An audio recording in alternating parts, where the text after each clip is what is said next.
ਭਵਿੱਖ ਦੀ ਨਵੀਂ ਦੁਨੀਆ ਭਾਗ 2 ਪਰਮ ਸ਼ਾਂਤੀ ਫਿਊਚਰ ਨਿਊ ਵਰਲਡ ਪਾਰਟ 1 ਅਤੇ ਪਾਰਟ 2 ਬਾਪੂ ਜੀ ਦੀ ਓਰੀਜਨਲ ਹਿੰਦੀ ਦੀ ਵੀਡੀਓਜ਼ ਹਨ। ਪੰਜਾਬੀ ਦੀ ਇਹ ਵੀਡੀਓਜ਼ ਉਹਨਾਂ ਵੀਡੀਓਜ਼ ਦਾ ਪੰਜਾਬੀ ਭਾਸ਼ਾ ਦਾ ਅਨੁਵਾਦ ਹੈ। ਆਨੰਦ ਪਰਮ ਸ਼ਾਂਤੀ ਬਾਪੂ ਜੀ ਫਿਊਚਰ ਨਿਊ ਵਰਲਡ ਯਾਨੀ ਭਵਿੱਖ ਦੀ ਨਵੀਂ ਦੁਨੀਆ ਭਾਗ 2 ਤੇ ਆਪ ਜੀ ਦਾ ਸਵਾਗਤ ਹੈ। ਭਾਗ 1 ਦੀ ਸਿਲਸਿਲੇਵਾਰ ਚਰਚਾ ਨੂੰ ਅਸੀਂ ਅੱਗੇ ਜਾਰੀ ਰੱਖਾਂਗੇ। ਭਾਗ 1 ਤੇ ਅਸੀਂ ਗੱਲ ਕਰ ਰਹੇ ਸੀ ਕਿ ਨਵੀਂ ਆਉਣ ਵਾਲੀ ਦੁਨੀਆ ਕਿਸ ਤਰ੍ਹਾਂ ਦੀ ਹੋਏਗੀ। ਹੁਣ ਅੱਗੇ ਵੱਧਦੇ ਹਾਂ ਕਿ ਜਦੋਂ ਇਸ ਧਰਤੀ ਲੋਕ ਤੇ ਪਰਮ ਤੱਤਾਂ ਦੀ ਦੁਨੀਆ ਬਣੇਗੀ, ਪਰਮ ਤੱਤ ਆਉਣ ਲੱਗਣਗੇ, ਉਦੋਂ ਇਸ ਧਰਤੀ ਤੇ ਕੀ ਬਦਲਾਵ ਹੋਏਗਾ। ਇਹ ਧਰਤੀ ਬਦਲਦੀ ਜਾਏਗੀ। ਇੱਥੋਂ ਦੇ ਜੋ ਮਨੁੱਖ ਦੇ ਜੋ 5 ਤੱਤ ਹਨ ਉਹ ਪਰਮ ਤੱਤਾਂ ਤੇ ਬਦਲ ਜਾਣਗੇ। ਪਰਮ ਆਕਾਸ਼, ਪਰਮ ਵਾਯੂ, ਪਰਮ ਅਗਨ ਦਾ ਸਰੀਰ ਹੁੰਦਾ ਜਾਏਗਾ। ਪੂਰੀ ਦੁਨੀਆ ਤੇ ਜੋ 700-800 ਕਰੋੜ ਜਾਂ ਜੋ ਵੀ ਹਿਊਮਨ ਪਾਪੂਲੇਸ਼ਨ ਜਾਂ ਮਨੁੱਖਾਂ ਦੀ ਆਬਾਦੀ ਹੈ, ਉਹਨਾਂ ਸਾਰਿਆਂ ਦੀ ਆਤਮਾਵਾਂ, ਇੱਥੋਂ ਤੱਕ ਕਿ ਸ਼ਾਇਦ ਆਪ ਜੀ ਨੇ ਜਾਨਵਰਾਂ ਦੇ ਬਾਰੇ ਤੇ ਵੀ ਦੱਸਿਆ ਸੀ ਕਿ ਉਹਨਾਂ ਦੀ ਆਤਮਾਵਾਂ ਵੀ ਬਦਲ ਜਾਣਗੀਆਂ ਅਤੇ ਸਾਰਾ ਕੁਝ ਬਦਲੀ ਹੋ ਜਾਏਗਾ ਅਤੇ ਪਰਮ ਤੱਤ ਉੱਪਰ ਦੇ ਲੋਕਾਂ ਤੇ ਹੌਲੀ-ਹੌਲੀ ਅੱਗੇ ਵਧਣਗੇ। ਹੁਣ ਆਪ ਜੀ ਦੱਸੋ ਕਿ ਅੱਗੇ ਦੀ ਪ੍ਰਕਿਰਿਆ ਦਾ ਪ੍ਰੋਸੈਸ ਕੀ ਰਹੇਗਾ। ਬਾਪੂ ਜੀ ਪਹਿਲਾਂ ਤੇ ਜੋ ਸਾਡਾ ਬ੍ਰਹਮੰਡ ਹੈ ਉਸ ਤੇ ਬਦਲਾਵ ਕਿਸ ਤਰ੍ਹਾਂ ਹੋਏਗਾ, ਉਸ ਦੀ ਪ੍ਰੋਸੀਜਰ ਜਾਂ ਬਦਲਾਵ ਦਾ ਕੀ ਤਰੀਕਾ ਹੋਏਗਾ, ਉਹ ਤੇ ਹੁਣੇ ਤੁਹਾਨੂੰ ਦੱਸੀ ਹੈ। ਸਾਡਾ ਪੂਰਾ ਬ੍ਰਹਮੰਡ ਜੋ ਹੈ 1 ਪ੍ਰਕਾਸ਼ ਵਰਸ਼ ਮਤਲਬ 188 ਖਰਬ ਕਿਲੋਮੀਟਰ ਦਾ ਇਸ ਦਾ ਡਾਇਆਮੀਟਰ ਯਾਨੀ ਵਿਆਸ ਹੈ। ਉਹ ਸਾਰਾ ਪਰਮ ਤੱਤਾਂ ਦਾ ਹੋ ਜਾਏਗਾ ਅਤੇ ਧਰਤੀ ਤੇ ਜੋ ਪਹਾੜ ਨਦੀਆਂ ਹਨ ਸਭ ਪਰਮ ਤੱਤਾਂ ਦੇ ਬਣ ਜਾਣਗੇ। ਪਰ ਕਿਸ ਤਰ੍ਹਾਂ? ਪਹਾੜ ਨਦੀਆਂ ਸਭ ਰਹਿਣਗੀਆਂ ਪਰ ਉਹ ਪਰਮ ਤੱਤਾਂ ਦੀ ਹੋਣਗੀਆਂ। ਅਤੇ ਮਨੁੱਖ ਕੋਲ ਡਰੈਸ ਜਾਂ ਪਹਿਰਾਵਾ ਕਿਸ ਤਰ੍ਹਾਂ ਦਾ ਹੋਏਗਾ? ਚਮਕੀਲਾ ਪਹਿਰਾਵਾ ਹੋਏਗਾ। ਮਨੁੱਖ ਦਾ ਜੋ ਪਹਿਰਾਵਾ ਹੋਏਗਾ ਉਹ ਪਰਮ ਤੱਤਾਂ ਦਾ ਹੋਏਗਾ ਨਾ। ਅੱਜ ਕੱਲ੍ਹ ਤੁਸੀਂ ਪਹਿਰਾਵੇ ਤੇ ਜੋ ਵੀ ਕਲਰ ਕੰਬੀਨੇਸ਼ਨ ਯਾਨੀ ਰੰਗਾਂ ਦਾ ਮੇਲ ਵੇਖਦੇ ਹੋ ਨਾ, ਉਹ ਤੇ ਕੁਝ ਵੀ ਨਹੀਂ ਹੈ। ਜਿਸ ਤਰ੍ਹਾਂ ਕਿ ਸਾਇੰਸ ਵਾਲੇ ਕਹਿੰਦੇ ਹਨ ਕਿ ਸਾਡੇ ਸਥੂਲ ਸਰੀਰ ਕਈ ਲੱਖ ਕਰੋੜ ਸੈੱਲ ਯਾਨੀ ਕਣਾਂ ਦਾ ਬਣਿਆ ਹੈ। ਆਨੰਦ ਹਾਂਜੀ 100 ਟ੍ਰਿਲੀਅਨਸ ਜਾਂ ਕਣਾਂ ਦਾ ਜਾਂ ਸੈਲਸ ਦਾ ਨਾਲ ਬਣਿਆ ਹੈ। ਬਾਪੂ ਜੀ ਅੱਜ ਹੁਣ ਜੋ ਕਲਰ ਕੰਬੀਨੇਸ਼ਨ ਜਾਂ ਰੰਗਾਂ ਦਾ ਮੇਲ ਜੋ ਵੀ ਤੁਸੀਂ ਵੇਖ ਰਹੇ ਹੋ ਉਹ ਤੇ ਕੁਝ ਵੀ ਨਹੀਂ ਹੈ। ਪਰਮ ਤੱਤਾਂ ਦਾ ਜੋ ਰੰਗਾਂ ਦਾ ਸੁਮੇਲ ਹੋਏਗਾ ਉਹ ਤੇ ਕਰੋੜਾਂ ਦਾ ਕਲਰ ਕੰਬੀਨੇਸ਼ਨ ਹੋਏਗਾ। ਉਦੋਂ ਨਾ ਰੂਪ, ਰੰਗ, ਗੰਧ ਯਾਨੀ ਸਮੈਲ, ਸਪਰਸ਼ ਜਾਂ ਟੱਚ ਸਭ ਕੁਝ ਬਦਲ ਜਾਏਗਾ। ਸੁਗੰਧ ਜਾਂ ਖੁਸ਼ਬੂ ਦੀ ਵੀ ਬਦਲ ਜਾਏਗੀ। ਇਸ ਤਰ੍ਹਾਂ ਦੀ ਸੁਗੰਧ ਨਹੀਂ ਰਹੇਗੀ।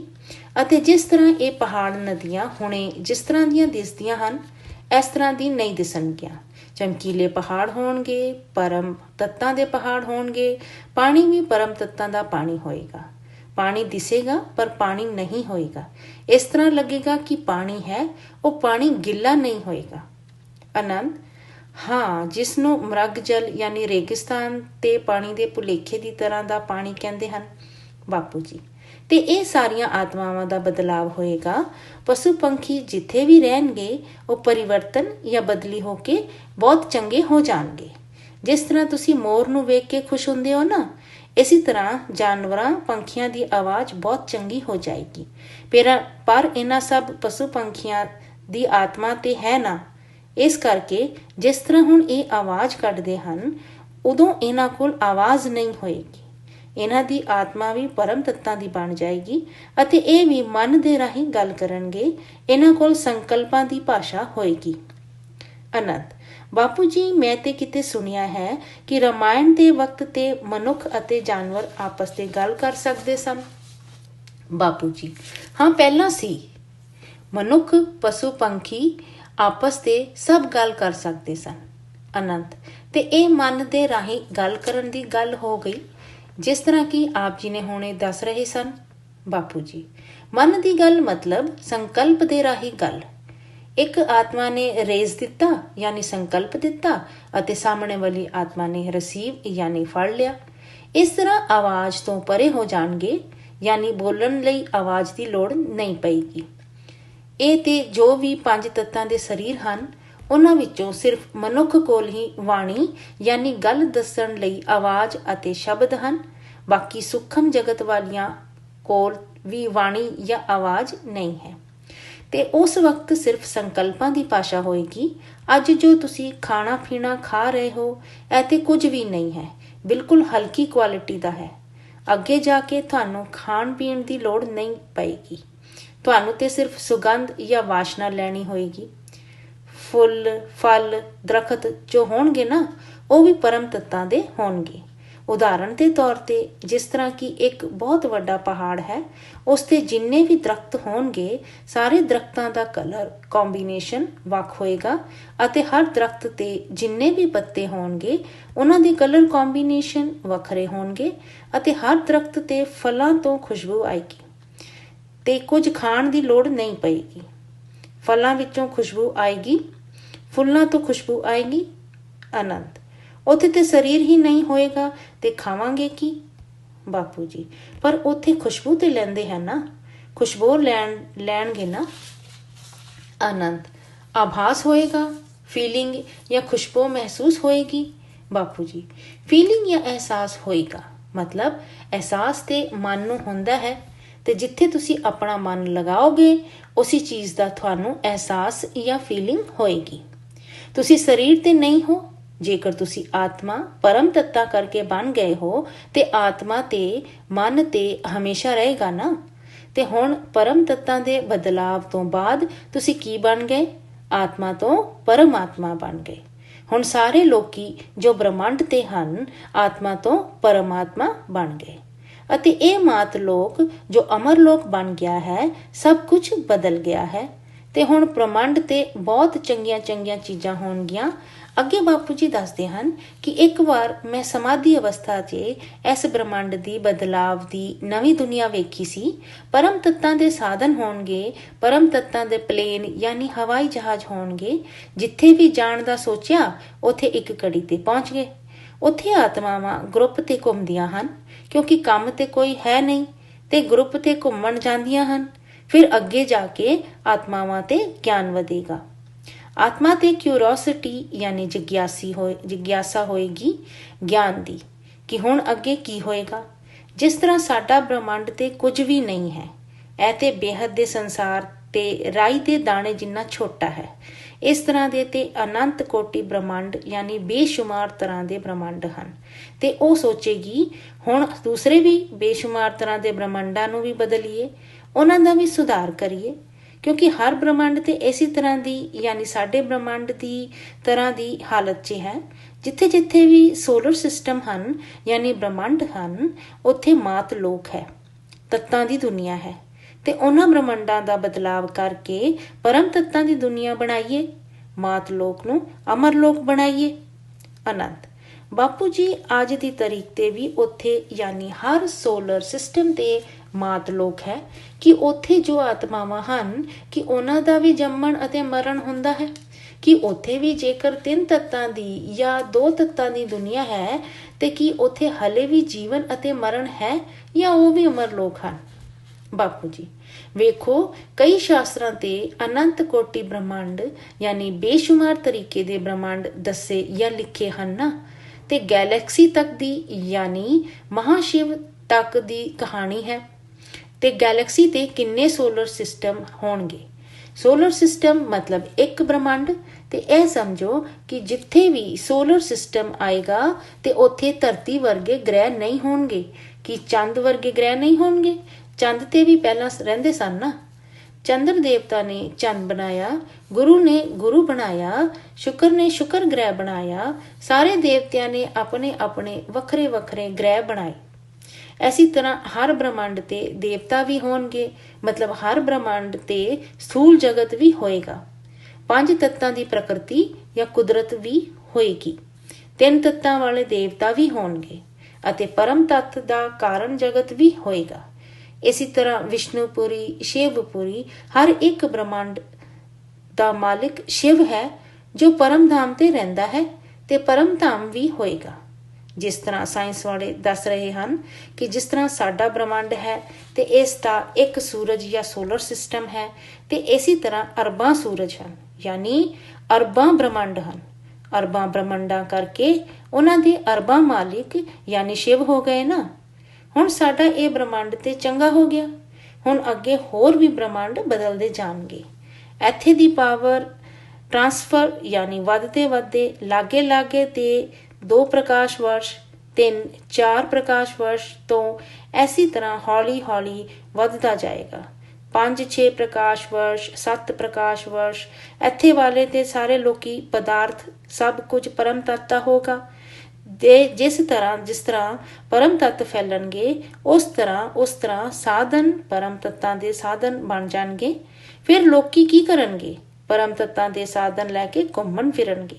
ਪਹਾੜ ਤੇ ਚੰਗੇ ਚੰਗੇ ਫੁੱਲ ਹੋਣਗੇ, ਚੰਗੇ ਦਰਖਤ ਹੋਣਗੇ, ਵੇਖਣਗੇ, ਘੁੰਮਣਗੇ। ਇੱਕ ਪਲੇਨ ਜਾਂ ਹਵਾਈ ਜਹਾਜ਼ ਤੇ 1 ਲੱਖ ਦੇ ਗਰੁੱਪ ਤੇ ਜਾਂ ਇਕੱਠ ਤੇ ਬੈਠਣਗੇ, ਘੁੰਮਣਗੇ, ਫਿਰਨਗੇ। ਕਿਸੇ ਨੂੰ ਵੀ ਮੁਕਤੀ ਤੇ ਦੇਣੀ ਨਹੀਂ ਹੈ। ਉਹ ਤੇ ਬੇਹੱਦ ਦਾ ਰਹਿਮ ਦਿਲ ਬਾਪ ਹੈ ਨਾ, ਬੇਹੱਦ ਦਾ ਦਇਆ ਦਾ ਪਿਆਰ ਦਾ ਸਮੁੰਦਰ ਹੈ। ਇਸ ਕਰਕੇ ਸਾਰਿਆਂ ਨੂੰ ਮੁਕਤੀ ਦੇਣ ਦੇ ਬਜਾਏ ਜੀਵਨ ਮੁਕਤੀ ਮਤਲਬ ਅਮਰ ਬਣਾ ਦੇਗਾ। ਹੁਣ ਸਭ ਅਮਰ ਬਣ ਗਏ। ਜਾਨਵਰ, ਪਸ਼ੂ, ਪੰਛੀਆਂ ਨੂੰ ਵੀ ਅਮਰ ਬਣਾ ਦਿੱਤਾ। ਇੱਕਦਮ ਜੋ ਨੈਗੇਟਿਵ ਜਾਂ ਬੁਰੇ ਤੱਤ ਜਿਸ ਤਰ੍ਹਾਂ ਕਿ ਪ੍ਰਾਣੀ ਹਨ ਉਹ ਵੀ ਨੈਗੇਟਿਵ ਤੋਂ ਯਾਨੀ ਮਾੜੇ ਤੋਂ ਚੰਗੇ ਹੋ ਜਾਣਗੇ। ਅਤੇ ਕਲਰ ਕੰਬੀਨੇਸ਼ਨ ਇਸ ਤਰ੍ਹਾਂ ਦੇ ਹੋਣਗੇ ਕਿ ਸੋਚ ਵੀ ਨਹੀਂ ਸਕਦੇ ਜਾਨਵਰਾਂ ਅਤੇ ਪਸ਼ੂ ਪੰਛੀਆਂ ਦੇ। ਆਨੰਦ ਤੇ ਬਾਪੂ ਜੀ ਇਹਨਾਂ ਸਭ ਲਈ ਵੱਖਰੀ ਜਗ੍ਹਾ ਹੋਏਗੀ ਕਿ ਸਾਰੇ ਇੱਕ ਹੀ ਜਗ੍ਹਾ ਤੇ ਇਕੱਠੇ ਹੋਣਗੇ? ਬਾਪੂ ਜੀ ਨਹੀਂ, ਉਸ ਤਰ੍ਹਾਂ ਵੇਖਿਆ ਜਾਵੇ ਤੇ ਪਰਿਵਰਤਨ ਤੋਂ ਬਾਅਦ ਉਹਨਾਂ ਦੇ ਅੰਦਰ ਯਾਨੀ ਜਾਨਵਰਾਂ, ਪਸ਼ੂ ਪੰਛੀਆਂ ਤੇ ਨੈਗੇਟਿਵਿਟੀ ਯਾਨੀ ਬੁਰੇ ਵਿਚਾਰ ਜਾਂ ਸੁਭਾਅ ਹੁਣ ਹੈ ਹੀ ਨਹੀਂ। ਜਾਨਵਰਾਂ ਦੀ ਆਤਮਾ ਤੇ ਅੰਦਰ ਵੀ ਇੰਨੀ ਸ਼ਕਤੀ ਆ ਜਾਏਗੀ ਕਿ ਉਹ ਨੈਗੇਟਿਵ ਨਹੀਂ ਰਹਿਣਗੇ। ਜਿਸ ਤਰ੍ਹਾਂ ਕਿ ਮਨੁੱਖ ਆਤਮਾ ਦੇ ਅੰਦਰ ਪੋਜ਼ਿਟਿਵਿਟੀ ਆਏਗੀ ਉਸ ਤਰ੍ਹਾਂ ਹੀ ਜਾਨਵਰਾਂ ਦੇ ਅੰਦਰ ਵੀ। ਬਸ ਜਾਨਵਰਾਂ ਅਤੇ ਮਨੁੱਖਾਂ ਵਿੱਚ ਸਰੀਰ ਦਾ ਹੀ ਫਰਕ ਰਹਿ ਜਾਏਗਾ। ਜਾਨਵਰਾਂ ਦਾ ਸਰੀਰ ਵੱਖਰਾ ਹੈ। ਪਰ ਹੁਣ ਸਭ ਨਾਲ ਘੁੰਮਣਗੇ। ਫਿਰ ਆਤਮਾਵਾਂ ਅੱਗੇ ਵੱਧਦੀਆਂ ਜਾਣਗੀਆਂ। 2 ਬ੍ਰਹਮੰਡ ਜਾਂ 2 ਪ੍ਰਕਾਸ਼ ਵਰਸ਼ ਦੂਰ, 3 ਪ੍ਰਕਾਸ਼ ਵਰਸ਼ ਦੂਰ ਜਾਣਗੇ, ਘੁੰਮਦੇ ਰਹਿਣਗੇ। ਸਭ ਕੁਝ ਬਦਲੀ ਹੁੰਦਾ ਜਾਏਗਾ। ਸਾਰੇ ਸੋਲਰ ਸਿਸਟਮ ਮਤਲਬ ਬ੍ਰਹਮੰਡ ਹੌਲੀ ਹੌਲੀ 100 ਬ੍ਰਹਮੰਡ ਬਦਲੇ, 200 ਬ੍ਰਹਮੰਡ ਬਦਲੇ, 500 ਬ੍ਰਹਮੰਡ ਬਦਲੇ, ਫਿਰ ਹੌਲੀ ਹੌਲੀ ਸਾਰੇ 1 ਲੱਖ ਬ੍ਰਹਮੰਡ ਬਦਲ ਗਏ। ਇਹਨਾਂ ਸਭ ਬ੍ਰਹਮੰਡਾਂ ਤੇ ਬੇਹੱਦ ਦੇ ਬੀਜ ਰੂਪ ਆਤਮਾਵਾਂ ਪਰਮ ਤੱਤਾਂ ਦੇ ਰਾਹੀਂ ਬਦਲਾਵ ਕਰਦੀਆਂ ਜਾਣਗੀਆਂ। ਉੱਚੇ ਤੋਂ ਉੱਚੇ ਪਰਮ ਧਾਮ ਤੋਂ ਪਾਵਰ ਜਾਂ ਸ਼ਕਤੀ ਉਤਾਰਦੀਆਂ ਜਾਣਗੀਆਂ। ਫਿਰ ਹੌਲੀ ਹੌਲੀ 9 ਲੱਖ ਬੇਹੱਦ ਦੀ ਆਤਮਾਵਾਂ ਐਡ ਜਾਂ ਜੁੜਦੀਆਂ ਜਾਣਗੀਆਂ। ਅੰਤ ਤੇ ਸਭ ਆਤਮਾਵਾਂ ਮਿਲ ਕੇ ਯਾਨੀ ਬੇਹੱਦ ਦੀਆਂ 108, 1008, 16000 ਅਤੇ 9 ਲੱਖ ਆਤਮਾਵਾਂ ਮਿਲ ਕੇ ਪਾਵਰ ਉਤਾਰਦੀਆਂ ਜਾਣਗੀਆਂ ਅਤੇ ਹੌਲੀ ਹੌਲੀ ਸਭ ਕੁਝ ਯਾਨੀ ਪੂਰੀ ਗੈਲੈਕਸੀ ਬਦਲਦੀ ਜਾਏਗੀ। ਤੇ ਇੱਕ ਦਿਨ ਮਹਾਜੀਵ ਜੋ ਗੈਲੈਕਸੀ ਯਾਨੀ ਮਹਾਬ੍ਰਹਮੰਡ ਦਾ ਜੋ ਮਾਲਿਕ ਹੈ ਉਹ ਵੀ ਹੌਲੀ ਹੌਲੀ ਪਰਮ ਮਹਾ ਆਤਮਾ ਬਣ ਜਾਏਗਾ। ਕਿਉਂਕਿ ਗੈਲੈਕਸੀ ਦੇ ਵਿੱਚ ਵੀ ਸਾਇੰਸ ਵਾਲੇ ਕਹਿੰਦੇ ਹਨ ਕਿ ਸੁਪਰ ਮੈਸਿਵ ਬਲੈਕ ਹੋਲ ਹੈ ਤੇ ਮਹਾਸ਼ਿਵ ਨੂੰ ਵੀ ਸੁਪਰ ਮੈਸਿਵ ਬਲੈਕ ਹੋਲ ਦੇ ਕਾਰਨ ਗੈਲੈਕਸੀ ਚਲਾਉਣ ਤੇ ਦਿੱਕਤ ਹੋ ਰਹੀ ਹੈ। ਗੈਲੈਕਸੀ ਤੇ ਅਰਬਾਂ ਸੋਲਰ ਸਿਸਟਮ ਯਾਨੀ ਅਰਬਾਂ ਬ੍ਰਹਮੰਡ ਹਨ ਤੇ ਮਹਾਸ਼ਿਵ ਦੇ ਅੰਦਰ ਵੀ ਯਾਨੀ ਉਸ ਦੇ ਸੈਂਟਰ ਪੁਆਇੰਟ ਯਾਨੀ ਮੂਲ ਕੇਂਦਰ ਤੇ ਪਾਵਰ ਆ ਜਾਏਗੀ ਤੇ ਫਿਰ ਮਹਾਸ਼ਿਵ ਵੀ ਪਰਮ ਮਹਾ ਆਤਮਾ ਬਣ ਜਾਏਗਾ। ਪੂਰੀ ਗੈਲੈਕਸੀ ਯਾਨੀ ਮਹਾਬ੍ਰਹਮੰਡ ਬਦਲ ਜਾਏਗਾ। ਹੁਣ ਕਿੰਨੀ ਚੰਗੀ ਦੁਨੀਆ ਹੋਏਗੀ ਸੋਚ ਸਕਦੇ ਹੋ? ਕਿਉਂਕਿ ਇਹ ਸਾਰਾ ਬੇਹੱਦ ਦਾ ਵਿਸ਼ਵ ਜਾਂ ਸੰਸਾਰ ਬਦਲਣ ਦਾ ਪਲਾਨ ਜਾਂ ਯੋਜਨਾ ਹੈ। ਕਿਉਂਕਿ ਇਹ ਬੇਹੱਦ ਦੇ ਸੰਸਾਰ ਦਾ ਮਾਲਿਕ ਹੈ ਯਾਨੀ ਆਲਮਾਈਟੀ ਅਥਾਰਟੀ ਬੇਹੱਦ ਦੇ ਸੰਸਾਰ ਦਾ ਬਾਪ ਹੈ। ਇਹ ਜੋ ਬ੍ਰਹਮਾ ਕੁਮਾਰੀਸ ਵਾਲੇ ਕਹਿੰਦੇ ਹਨ ਨਾ ਕਿ ਬੇਹੱਦ ਦਾ ਬਾਪ ਬੇਹੱਦ ਦੇ ਬੱਚਿਆਂ ਨਾਲ ਬੇਹੱਦ ਦੀਆਂ ਗੱਲਾਂ ਕਰਦਾ ਹੈ ਤੇ ਬੇਹੱਦ ਦੇ ਬੱਚੇ ਕੌਣ ਹਨ? 108 ਕਿਉਂਕਿ ਇਹ ਬੇਹੱਦ ਦੇ ਸੰਸਾਰ ਦੇ ਬੀਜ ਹਨ। ਬੇਹੱਦ ਦੇ ਸੰਸਾਰ ਦੀ ਬੀਜ ਰੂਪ ਆਤਮਾਵਾਂ ਹਨ ਤੇ ਜਦੋਂ ਬੇਹੱਦ ਦੇ ਸੰਸਾਰ ਦੀ ਬੀਜ ਰੂਪ ਆਤਮਾਵਾਂ ਇੱਕ ਸਾਥ ਬੈਠ ਕੇ ਯੋਗ ਕਰਨਗੀਆਂ ਅਤੇ ਪਾਵਰ ਉਤਾਰਨਗੀਆਂ ਤੇ ਸਭ ਕੁਝ ਹੌਲੀ ਹੌਲੀ ਬਦਲੀ ਹੋ ਜਾਏਗਾ। ਆਨੰਦ ਤੇ ਬਾਪੂ ਜੀ ਇਹ ਸਭ ਅੰਤ ਤੇ ਜਾ ਕੇ ਕਿੱਥੇ ਰੁਕਣਗੇ? ਇੱਥੋਂ ਯਾਨੀ ਇਸ ਧਰਤੀ ਲੋਕ ਤੋਂ ਉੱਪਰ ਗਈਆਂ, ਬ੍ਰਹਮੰਡ ਬਦਲ ਗਿਆ, ਫਿਰ ਮਹਾਬ੍ਰਹਮੰਡ ਬਦਲ ਗਿਆ, ਫਿਰ ਹੋਰ ਉੱਪਰ ਪਰਮ ਮਹਾਬ੍ਰਹਮੰਡ ਬਦਲ ਗਿਆ। ਬਾਪੂ ਜੀ, ਇਹ ਬ੍ਰਹਮੰਡ ਜਾਂ ਮਹਾਬ੍ਰਹਮੰਡ ਨੂੰ ਬਦਲਣ ਦਾ ਕੰਮ ਹੌਲੀ ਹੌਲੀ ਪ੍ਰੋਸੈਸ ਯਾਨੀ ਪ੍ਰਕਿਰਿਆ ਤੇ ਆਏਗਾ ਨਾ। ਪਰਮ ਪਾਵਰ ਆਂਦਾ ਜਾਏਗਾ, ਫਿਰ ਪਰਮ ਲਾਈਟ ਉਤਾਰਦੇ ਜਾਣਗੇ। ਬਾਕੀ ਬੇਹੱਦ ਦੀਆਂ ਆਤਮਾਵਾਂ ਯਾਨੀ 1008, 16000 ਜਾਂ 9 ਲੱਖ ਤੇ ਪਾਵਰ ਨਹੀਂ ਉਤਾਰ ਸਕਣਗੀਆਂ, ਕਿਉਂਕਿ ਉਹਨਾਂ ਦੇ ਅੰਦਰ ਇੰਨੀ ਸ਼ਕਤੀ ਜਾਂ ਪਾਵਰ ਨਹੀਂ ਹੈ। ਇਹ ਤੇ ਸਿਰਫ 108 ਬੀਜ ਰੂਪ ਆਤਮਾਵਾਂ ਹੀ ਪਾਵਰ ਉਤਾਰਨਗੀਆਂ। ਅਨੰਤ, ਠੀਕ ਹੈ ਬਾਪੂ ਜੀ, ਸਮਝ ਗਿਆ। 108 ਹੀ ਪਾਵਰ ਉਤਾਰਦੇ ਗਏ ਅਤੇ ਸਭ ਕੁਝ ਬਦਲ ਗਿਆ ਅਤੇ ਪਾਵਰ ਉੱਪਰ ਜਾਂਦਾ ਗਿਆ। ਬਾਪੂ ਜੀ, ਹੌਲੀ ਹੌਲੀ 108 ਪਾਵਰ ਉਤਾਰਦੇ ਜਾਣਗੇ ਤੇ ਪ੍ਰੋਸੈਸ ਯਾਨੀ ਪ੍ਰਕਿਰਿਆ ਹੁੰਦੀ ਜਾਏਗੀ। ਫਿਰ ਪਰਮ ਲਾਈਟ ਉਤਾਰ ਕੇ ਬਾਕੀ ਸਭ ਕੁਝ ਵੀ ਹੌਲੀ ਹੌਲੀ ਬਦਲਦਾ ਜਾਏਗਾ। ਪਰ 108 ਦੇ ਇਲਾਵਾ ਬਾਕੀ ਦੀ ਆਤਮਾਵਾਂ ਯਾਨੀ 1008, 16000 ਜਾਂ 9 ਲੱਖ ਤੇ ਪਾਵਰ ਉਤਾਰ ਨਹੀਂ ਸਕਣਗੀਆਂ, ਕਿਉਂਕਿ ਉਹਨਾਂ ਤੇ ਇੰਨੀ ਸ਼ਕਤੀ ਨਹੀਂ ਹੈ ਕਿ ਉੱਚੇ ਤੋਂ ਉੱਚੇ ਪਰਮ ਧਾਮ ਤੋਂ ਪਾਵਰ ਉਤਾਰ ਸਕਣ। ਅਨੰਤ, ਠੀਕ ਹੈ ਬਾਪੂ ਜੀ, ਮੈਂ ਸਮਝ ਗਿਆ। 108 ਪਾਵਰ ਉਤਾਰਦੇ ਗਏ ਅਤੇ ਸਭ ਕੁਝ ਬਦਲ ਗਿਆ। ਬਾਪੂ ਜੀ, ਤੇ ਹੁਣ ਇਸ ਤਰ੍ਹਾਂ ਪਾਵਰ ਉਤਾਰਦੇ ਜਿਸ ਤਰ੍ਹਾਂ ਗੈਲੈਕਸੀ ਬਦਲ ਗਈ, ਫਿਰ ਇਸ ਤਰ੍ਹਾਂ ਖਰਬਾਂ ਗੈਲੈਕਸੀਆਂ ਹਨ ਯੂਨੀਵਰਸ ਤੇ। ਜਿਸ ਤਰ੍ਹਾਂ ਇੱਕ ਗੈਲੈਕਸੀ ਬਦਲੀ, 2 ਗੈਲੈਕਸੀਆਂ, 1000 ਗੈਲੈਕਸੀਆਂ ਬਦਲੀਆਂ, 1 ਲੱਖ ਬਦਲੀ, 2 ਲੱਖ ਬਦਲੀਆਂ, ਇਸ ਤਰ੍ਹਾਂ ਪੂਰੇ ਯੂਨੀਵਰਸ ਤੇ ਜਿੰਨੀਆਂ ਵੀ ਗੈਲੈਕਸੀਆਂ ਹਨ ਉਹ ਸਾਰੀਆਂ ਬਦਲਦੀਆਂ ਜਾਣਗੀਆਂ। ਇਸ ਤਰ੍ਹਾਂ ਪੂਰਾ ਯੂਨੀਵਰਸ ਬਦਲਦਾ ਜਾਏਗਾ। ਸਾਡਾ ਯੂਨੀਵਰਸ ਜੋ ਅੱਜ 0 ਕਲਾ ਦਾ ਹੈ ਨਾ, ਪਰ ਜਦੋਂ ਇਹ ਬਣਿਆ ਸੀ ਉਦੋਂ 16 ਕਲਾ ਦਾ ਪੂਰਾ ਸੀ। ਅਤੇ ਅੱਜ ਕੱਲ੍ਹ ਜੋ ਸਾਡਾ ਯੂਨੀਵਰਸ ਹੈ ਉਹ ਤੇ 1200 ਅਰਬ ਪ੍ਰਕਾਸ਼ ਵਰਸ਼ ਦਾ ਹੈ। ਤੇ ਉਹ ਯੂਨੀਵਰਸ 0 ਕਲਾ ਤੋਂ ਫੈਲਦਾ 16 ਕਲਾ ਦਾ ਹੋ ਜਾਏਗਾ। ਸਾਡਾ ਯੂਨੀਵਰਸ ਆਪਣੀ ਓਰੀਜਨਲ ਫਾਰਮ ਯਾਨੀ ਅਸਲੀਅਤ ਤੇ ਪਹਿਲਾਂ ਜਿੰਨਾ ਸੀ ਓਨਾ ਹੋ ਜਾਏਗਾ। ਤੇ ਜੋ ਯੂਨੀਵਰਸ ਦਾ ਮਾਲਿਕ ਹੈ ਉਹਨਾਂ ਤੇ ਵੀ ਬਹੁਤ ਹਾਈ ਕੁਆਲਿਟੀ ਪਾਵਰ ਆ ਜਾਏਗੀ ਅਤੇ ਉਹ ਵੀ ਬਦਲਦੇ ਜਾਣਗੇ। ਫਿਰ ਹੌਲੀ ਹੌਲੀ ਜਿਸ ਤਰ੍ਹਾਂ ਸਾਇੰਸ ਵਾਲੇ ਕਹਿ ਰਹੇ ਹਨ ਨਾ ਕਿ ਫਿਰ ਉਸ ਤੋਂ ਅੱਗੇ ਗ੍ਰੇਟ ਯੂਨੀਵਰਸ ਆ ਜਾਏਗਾ। ਗ੍ਰੇਟ ਯੂਨੀਵਰਸ ਮਤਲਬ ਜਿਸ ਤਰ੍ਹਾਂ ਕਈ ਗੈਲੈਕਸੀਆਂ ਮਿਲ ਕੇ ਇੱਕ ਯੂਨੀਵਰਸ ਬਣਦਾ ਹੈ ਨਾ, ਜਿਸ ਤਰ੍ਹਾਂ ਕਈ ਸੋਲਰ ਸਿਸਟਮ ਮਿਲ ਕੇ ਇੱਕ ਗੈਲੈਕਸੀ ਬਣਦੀ ਹੈ। ਇੱਕ ਸੋਲਰ ਸਿਸਟਮ ਮਤਲਬ ਇੱਕ ਬ੍ਰਹਮੰਡ, ਮਹਾਬ੍ਰਹਮੰਡ ਮਤਲਬ ਗੈਲੈਕਸੀ ਯਾਨੀ ਆਕਾਸ਼ ਗੰਗਾ। ਇਸੇ ਤਰ੍ਹਾਂ ਕਈ ਆਕਾਸ਼ ਗੰਗਾ ਮਿਲ ਕੇ ਇੱਕ ਨਿਹਾਰਿਕਾ ਬਣਦੀ ਹੈ। ਵੈਸੇ ਨਿਹਾਰਿਕਾ ਸ਼ਬਦ ਵੀ ਕਿਤੇ ਕਿਹਾ ਗਿਆ ਹੈ। ਬਾਪੂ ਜੀ ਕਹਿੰਦੇ ਹਨ ਕਿ ਮੈਨੂੰ ਪ੍ਰੋਪਰ ਯਾਨੀ ਸਹੀ ਸ਼ਬਦ ਨਿਹਾਰਿਕਾ ਲਈ ਕੀ ਕਿਹਾ ਜਾਂਦਾ ਹੈ ਮੈਨੂੰ ਪਤਾ ਨਹੀਂ ਹੈ। ਯੂਨੀਵਰਸ ਲਈ ਨਿਹਾਰਿਕਾ ਸ਼ਾਇਦ ਕਿਹਾ ਜਾਂਦਾ ਹੈ, ਪਰ ਉਹ ਪ੍ਰੋਪਰ ਨਹੀਂ ਹੈ। ਪਰ ਇਸ ਤਰ੍ਹਾਂ ਯੂਨੀਵਰਸ ਬਣਦਾ ਹੈ। ਇਸ ਤਰ੍ਹਾਂ ਕਈ ਆਕਾਸ਼ ਗੰਗਾ ਦੇ ਮਿਲ ਜਾਣ ਤੋਂ ਬਾਅਦ ਇਹ ਸਾਡਾ ਯੂਨੀਵਰਸ 0 ਕਲਾ ਤੋਂ ਐਕਸਪੈਂਸ਼ਨ ਯਾਨੀ ਫੈਲ ਕੇ 16 ਕਲਾ ਦਾ ਓਰੀਜਨਲ ਫਾਰਮ ਯਾਨੀ ਆਪਣੇ ਅਸਲੀ ਰੂਪ ਤੇ ਆ ਜਾਏਗਾ। ਹੁਣ ਇੱਕ ਯੂਨੀਵਰਸ ਬਦਲਿਆ ਤੇ ਇਸ ਤਰ੍ਹਾਂ ਦੇ ਖਰਬਾਂ ਯੂਨੀਵਰਸ ਹਨ। ਖਰਬਾਂ ਯੂਨੀਵਰਸ ਹੌਲੀ ਹੌਲੀ ਬਦਲਦੇ ਜਾਣਗੇ। ਇਸ ਤਰ੍ਹਾਂ ਫਿਰ ਇਹ ਪੂਰਾ ਗ੍ਰੇਟ ਯੂਨੀਵਰਸ ਚੇਂਜ ਹੋ ਗਿਆ।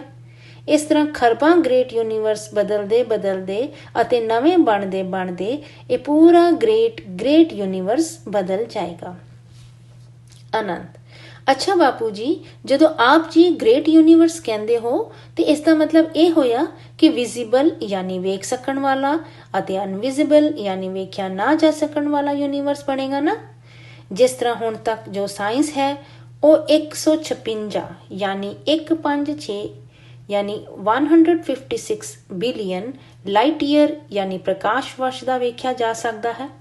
ਹੁਣ ਉਸ ਦੇ ਅੰਦਰ ਜੋ ਆਪ ਜੀ ਨੇ ਬੇਅੰਤ ਗੈਲੈਕਸੀ ਦੀ ਗੱਲ ਦੱਸੀ, ਇਹ ਗੱਲ ਤੇ ਹਾਲੇ ਤੱਕ ਤੇ ਦੁਨੀਆ ਨੂੰ ਪਤਾ ਹੈ, ਪਰ ਜੋ ਗ੍ਰੇਟ ਯੂਨੀਵਰਸ ਦੇ ਬਾਰੇ ਤੇ ਆਪ ਜੀ ਦੱਸ ਰਹੇ ਹੋ ਜਾਂ ਗ੍ਰੇਟ ਯੂਨੀਵਰਸ ਦੇ ਬਾਰੇ ਤੇ ਦੱਸ ਰਹੇ ਹੋ, ਫਿਲਹਾਲ ਤੇ ਯੂਨੀਵਰਸ ਦੀ ਇਸ ਗੱਲ ਦਾ ਸਾਇੰਸ ਵਾਲਿਆਂ ਨੂੰ ਪਤਾ ਨਹੀਂ ਹੈ। ਉਹ ਤੇ ਇਹ ਕਹਿ ਰਹੇ ਹਨ ਕਿ ਜਦੋਂ ਸਾਡੇ ਕੋਲ 2018 ਤੇ ਨਵਾਂ ਕੈਮਰਾ ਆਏਗਾ ਤੇ ਅਸੀਂ ਨਵੀਂ ਦੁਨੀਆ ਵੇਖਾਂਗੇ ਅਤੇ ਉਸ ਦੇ ਬਾਰੇ ਤੇ ਆਪ ਜੀ ਨੂੰ ਹੁਣੇ ਹੀ ਪਤਾ ਹੈ। ਬਾਪੂ ਜੀ ਵੇਖੋ, ਮੈਂ ਤੇ 2002 ਤੇ ਹੀ ਯੂਨੀਵਰਸ ਦੀ ਕਹਾਣੀ ਦੱਸੀ ਸੀ। ਉਸ ਵਕਤ ਤੇ ਸਾਇੰਸ ਵਾਲਿਆਂ ਨੂੰ ਯੂਨੀਵਰਸ ਦੇ ਬਾਰੇ ਤੇ ਕੁਝ ਵੀ ਪਤਾ ਨਹੀਂ ਸੀ। ਅਨੰਤ: ਹਾਂਜੀ ਬਾਪੂ ਜੀ, ਉਸ ਵਕਤ ਮੈਂ ਵੀ ਆਪ ਜੀ ਨੂੰ ਟੋਕਿਆ ਸੀ ਕਿ ਇਹ ਗੱਲ ਹੁਣੇ ਨਾ ਦੱਸੋ, ਨਹੀਂ ਤਾਂ ਦੁਨੀਆ ਵਾਲੇ ਕਹਿਣਗੇ ਕਿ ਆਪ ਜੀ ਪਤਾ ਨਹੀਂ ਕੀ ਕਹਿ ਰਹੇ ਹੋ, ਯਾਨੀ ਆਪ ਜੀ ਦੀ ਗੱਲ ਤੇ ਯਕੀਨ ਨਹੀਂ ਕਰਨਗੇ। ਬਾਪੂ ਜੀ: ਮੈਂ ਤਾਂ 1997 ਤੋਂ ਗਿਆਨ ਦੇ ਰਿਹਾ ਸੀ, 97 ਹੀ ਤੋਂ ਮਲਟੀਪਲ ਯੂਨੀਵਰਸਿਸ ਦੀ ਗੱਲ ਕਰ ਰਿਹਾ ਸੀ। ਪਹਿਲਾਂ ਯੂਨੀਵਰਸ ਕਹਿੰਦਾ ਸੀ, ਨਾਲ ਹੀ ਇਹ ਵੀ ਕਹਿੰਦਾ ਸੀ ਕਿ ਇਸ ਤਰ੍ਹਾਂ ਦੇ ਕਈ ਯੂਨੀਵਰਸਿਸ ਹਨ। ਅਨੰਤ: ਬਾਪੂ ਜੀ, ਉਸ ਵਕਤ ਤੇ ਮੈਨੂੰ ਯਾਦ ਹੈ ਕਿ ਗੈਲੈਕਸੀ ਦੇ ਬਾਰੇ ਤੇ ਵੀ ਨਹੀਂ ਪਤਾ ਸੀ ਕਿ ਕਿੰਨੀ ਗੈਲੈਕਸੀਆਂ ਹਨ। ਹੁਣ ਜਾ ਕੇ ਪਤਾ ਲੱਗਿਆ ਹੈ 20 ਟ੍ਰਿਲੀਅਨ ਗੈਲੈਕਸੀਆਂ ਹਨ। ਬਾਪੂ ਜੀ: ਪੁਰਾਣੇ 2002 ਦੇ ਵੀਡੀਓਜ਼ ਤੇ ਇਹ ਗੱਲਾਂ ਹਨ, ਉਹਨਾਂ ਤੇ ਦੱਸਿਆ ਹੈ, ਪਰ ਵੀਡੀਓਜ਼ ਕਲੀਅਰ ਯਾਨੀ ਸਾਫ਼ ਦਿਸਣ ਵਾਲੀਆਂ ਨਹੀਂ ਹਨ। ਅਨੰਤ: ਚਲੋ ਬਾਪੂ ਜੀ, ਅਸੀਂ ਅੱਗੇ ਵਧਦੇ ਹਾਂ ਅਤੇ ਇਹ ਜੋ ਗ੍ਰੇਟ ਗ੍ਰੇਟ ਗ੍ਰੇਟ ਯੂਨੀਵਰਸਿਸ ਹਨ ਉਹਨਾਂ ਦੇ ਬਾਰੇ ਤੇ ਆਪ ਜੀ ਦੱਸ ਰਹੇ ਸੀ। ਬਾਪੂ ਜੀ: ਅੱਜ ਜੋ ਤੱਤਾਂ ਦੇ ਸਾਧਨ ਹਨ, ਅੱਗੇ ਜਾ ਕੇ ਉਹ ਪਰਮ ਤੱਤਾਂ ਦੇ ਸਾਧਨ ਬਣ ਜਾਣਗੇ। ਯਾਨੀ ਅੱਜ ਜੋ ਸਾਧਨ ਹਨ ਉਹ ਸਥੂਲ ਤੱਤਾਂ ਦੇ ਮਤਲਬ ਸਥੂਲ 5 ਤੱਤਾਂ ਦੇ ਸਾਧਨ ਹਨ, ਪਰ ਅੱਗੇ ਜਾ ਕੇ ਉਹ ਪਰਮ ਤੱਤਾਂ ਦੇ ਯਾਨੀ ਅਵਿਨਾਸ਼ੀ ਅਤੇ ਜ਼ਿਆਦਾ ਚੰਗੇ ਸਾਧਨ ਬਣ ਜਾਣਗੇ। ਜਿਸ ਤਰ੍ਹਾਂ ਅਣੂ ਬੰਬ ਅਤੇ ਪਰਮਾਣੂ ਬੰਬ ਤੇ ਕਿੰਨੀ ਤਾਕਤ ਹੈ। ਅਨੰਤ: ਬਹੁਤ ਬਹੁਤ ਮਲਟੀਪਲ ਯਾਨੀ ਬੇਸ਼ੁਮਾਰ ਤਾਕਤ ਹੈ, ਅਸੀਂ ਸੋਚ ਵੀ ਨਹੀਂ ਸਕਦੇ ਇੰਨੀ ਤਾਕਤ ਹੈ। ਬਾਪੂ ਜੀ: ਤੇ ਜਿਸ ਤਰ੍ਹਾਂ ਅਣੂ ਮਤਲਬ ਸਥੂਲ ਤੱਤ ਤੇ ਉਹ ਅਣੂ ਪਰਮ ਤੱਤਾਂ ਤੇ ਬਦਲ ਜਾਣ। ਅਨੰਤ: ਤੇ ਪਰਮਾਣੂ ਬਣ ਜਾਏਗਾ। ਬਾਪੂ ਜੀ: ਪਰਮ ਅਣੂ। ਅਨੰਤ: ਇਹ ਸ਼ਬਦ ਪਰਮਾਣੂ ਇੱਕ ਸਾਇੰਟੀਫਿਕ ਯਾਨੀ ਵਿਗਿਆਨ ਤੇ ਆਧਾਰਿਤ ਸ਼ਬਦ ਵੀ ਹੈ ਅਤੇ ਸਪਿਰਿਚੁਅਲ ਯਾਨੀ ਰੂਹਾਨੀ ਵੀ ਹੈ। ਜਿਸ ਤਰ੍ਹਾਂ ਇਸ ਤੇ ਪਰਮ ਸ਼ਬਦ ਵੀ ਹੈ, ਜੇਕਰ ਅਣੂ ਦੇ ਅੱਗੇ ਪਰਮ ਲਗਾ ਦਿਓ ਤੇ ਮਤਲਬ ਇੱਕ ਤਰ੍ਹਾਂ ਨਾਲ ਇਨਫਾਈਨਾਈਟ ਯਾਨੀ ਬੇਹੱਦ ਦਾ ਸ਼ਬਦ ਵੀ ਬਣ ਗਿਆ। ਬਾਪੂ ਜੀ: ਜਿਸ ਤਰ੍ਹਾਂ ਅਣੂ ਮਤਲਬ ਤੱਤ ਤੇ ਪਰਮ ਅਣੂ ਮਤਲਬ ਪਰਮ ਤੱਤ। ਅਨੰਤ: ਬੜਾ ਸਿੱਧਾ ਅਤੇ ਸਪਿਰਿਚੁਅਲਿਟੀ ਨਾਲ ਕਨੈਕਟ ਜਾਂ ਜੁੜ ਗਿਆ। ਬਾਪੂ ਜੀ: ਜਿਸ ਤਰ੍ਹਾਂ ਤੁਸੀਂ ਇੱਕ ਹਾਈਡਰੋਜਨ ਨੂੰ ਫਿਊਜ਼ ਕਰੋ ਯਾਨੀ ਤੋੜੋ ਤੇ ਹੀਲੀਅਮ ਬਣਦਾ ਹੈ ਨਾ, ਅਤੇ ਹੀਲੀਅਮ ਨੂੰ ਫਿਊਜ਼ ਕਰੋ ਤੇ ਪਰਮ ਅਗਨ ਬਣ ਜਾਏਗਾ। ਅਨੰਤ: ਹਾਂ, ਫਿਲਹਾਲ ਤੇ ਇਹ ਕੰਮ ਕਰ ਰਹੇ ਹਨ ਸਾਇੰਸ ਵਾਲੇ। ਬਾਪੂ ਜੀ: ਸਾਇੰਸ ਵਾਲੇ ਆਪਣਾ ਕੰਮ ਕਰ ਰਹੇ ਹਨ ਨਾ, ਉਹ ਲੱਭ ਰਹੇ ਹਨ ਨਾ ਗੋਡ ਪਾਰਟੀਕਲ ਨੂੰ। ਅਨੰਤ: ਸ਼ਾਇਦ ਇਹ ਗੋਡ ਪਾਰਟੀਕਲ ਸਾਇੰਸ ਵਾਲਿਆਂ ਨੇ ਲੱਭ ਵੀ ਲਿਆ ਹੈ, ਇਸ ਲਈ ਪਹਿਲਾਂ ਕਹਿ ਰਹੇ ਸੀ ਕਿ ਮੰਗਲ ਗ੍ਰਹਿ ਤੱਕ ਜਾਣ ਲਈ 6 ਮਹੀਨੇ ਲੱਗਣਗੇ। ਹੁਣ ਖਬਰ ਆਈ ਹੈ ਕਿ 3 ਦਿਨਾਂ ਤੇ ਮੰਗਲ ਗ੍ਰਹਿ ਤੇ ਪਹੁੰਚਣਗੇ। ਆਪ ਜੀ ਨੇ ਕਿਹਾ ਹੈ ਕਿ ਅਸੀਂ ਸਕਿੰਡਾਂ ਤੇ ਗੈਲੈਕਸੀ ਕ੍ਰਾਸ ਯਾਨੀ ਪਾਰ ਕਰ ਸਕਾਂਗੇ। ਆਉਣ ਵਾਲਾ ਜੋ ਸਾਇੰਸ ਹੈ ਉਸ ਦੇ ਕੋਲ ਪਰਮ ਤੱਤਾਂ ਦੇ ਸਾਧਨ ਬਣਾਉਣ ਦੀ ਐਸੀ ਪਾਵਰ ਹੋਏਗੀ। ਬਾਪੂ ਜੀ: ਜਿਸ ਤਰ੍ਹਾਂ ਇੱਥੇ ਪਰਮ ਤੱਤ ਉਤਰਦੇ ਜਾਣਗੇ ਤੇ ਉਹਨਾਂ ਦੀ ਕੁਆਲਿਟੀ ਤੇ ਪਰਮ ਮਾਤਰਾ ਤੇ ਫਰਕ ਹੋਏਗਾ ਨਾ। ਪਹਿਲਾਂ ਤੇ ਜਾਨੀ ਸ਼ੁਰੂ ਤੇ ਜੋ ਪਰਮ ਤੱਤ ਹੋਏਗਾ ਉਸ ਦੀ ਕੁਆਲਿਟੀ ਬਹੁਤ ਚੰਗੀ ਹੋਏਗੀ। ਫਿਰ ਉਸ ਤੋਂ ਹੌਲੀ ਹੌਲੀ ਪਰਮ ਪ੍ਰਕਾਸ਼ ਆਏਗਾ ਅਤੇ ਪਰਮ ਪ੍ਰਕਾਸ਼ ਮਤਲਬ ਪਰਮ ਪ੍ਰਕਾਸ਼ 108 ਹੀ ਉਤਾਰਨਗੇ ਤੇ 108 ਹੀ। ਜਦੋਂ ਪਰਮ ਪ੍ਰਕਾਸ਼ ਉਤਰ ਜਾਏਗਾ ਤੇ ਪਰਮ ਪ੍ਰਕਾਸ਼ ਤੋਂ ਸ਼ੁਰੂ ਤੇ ਪਰਮ ਤੱਤ ਫੈਲਣਗੇ, ਫਿਰ ਪਰਮ ਵਾਯੂ ਤੋਂ ਪਰਮ ਅਗਨ ਅਤੇ ਫਿਰ ਪਰਮ ਅਗਨ ਤੋਂ ਪਰਮ ਆਕਾਸ਼ ਬਣੇਗਾ ਤੇ ਫਿਰ ਇਸ ਤਰ੍ਹਾਂ ਉਸ ਦੀ ਕੁਆਲਿਟੀ ਤੇ ਫਰਕ ਹੋ ਜਾਏਗਾ। ਪਰ ਜੋ ਪਰਮ ਤੱਤਾਂ ਦੀ ਹਾਈ ਕੁਆਲਿਟੀ ਹੋਏਗੀ ਉਸ ਤੋਂ ਪਰਮ ਤੱਤਾਂ ਦੇ ਸਾਧਨ ਬਣਨਗੇ। ਐਂਟੀਮੀਟਰ ਜਾਂ ਪਰਮ ਅਣੂ ਦੀ ਸ਼ਕਤੀ ਨਾਲ ਯਾਨੀ ਇੱਕ ਅਣੂ ਦੀ ਐਨਰਜੀ ਯਾਨੀ ਸ਼ਕਤੀ ਨਾਲ ਚੱਲਣ ਵਾਲੇ ਸਾਧਨ ਹੋ ਜਾਣਗੇ। ਜਿਸ ਤਰ੍ਹਾਂ ਹੀਲੀਅਮ ਦੇ ਸਾਧਨ ਤੇ ਹੁਣ ਬਣਾ ਰਹੇ ਹਨ ਨਾ, ਹੀਲੀਅਮ ਤੇ ਇੱਕ ਤੱਤ ਹੋਇਆ ਪਰ ਉਸ ਦੇ ਅੰਦਰ ਮਤਲਬ ਅੱਗੇ ਪਰਮ ਲਗਾ ਦਿਓ ਯਾਨੀ ਪਰਮ ਹੀਲੀਅਮ, ਤੇ ਜੇਕਰ ਪਰਮ ਹੀਲੀਅਮ ਦੇ ਸਾਧਨ ਬਣਨਗੇ ਤੇ ਕਹਿੰਦੇ ਹਨ ਕਿ ਉਹ ਪ੍ਰਕਾਸ਼ ਦੀ ਗਤੀ ਯਾਨੀ ਸਪੀਡ ਨਾਲ ਚੱਲਣਗੇ। ਪ੍ਰਕਾਸ਼ ਦੀ ਸਪੀਡ ਜਾਂ ਗਤੀ ਨਾਲ ਚੱਲਣ ਵਾਲੇ ਸਾਧਨ ਵੀ ਬਣਾ ਰਹੇ ਹਨ ਨਾ। ਅਨੰਤ: ਹਾਂ, ਉਹ ਤੇ ਸਾਇੰਸ ਵਾਲੇ ਕਹਿ ਰਹੇ ਹਨ ਕਿ ਜੇਕਰ ਸਾਡੇ ਕੋਲ ਐਂਟੀਮੀਟਰ ਹੋਵੇ ਤੇ ਅਸੀਂ ਪੂਰੀ ਯੂਨੀਵਰਸ ਨੂੰ ਬਦਲ ਦੇਈਏ। ਬਾਪੂ ਜੀ: ਹਾਂ, ਤੇ ਜੇਕਰ 3 ਗ੍ਰਾਮ ਐਂਟੀਮੀਟਰ ਹੋਵੇ ਤੇ ਐਂਟੀਮੀਟਰ ਸਾਇੰਸ ਵਾਲੇ ਕਿਸ ਨੂੰ ਕਹਿ ਰਹੇ ਹਨ?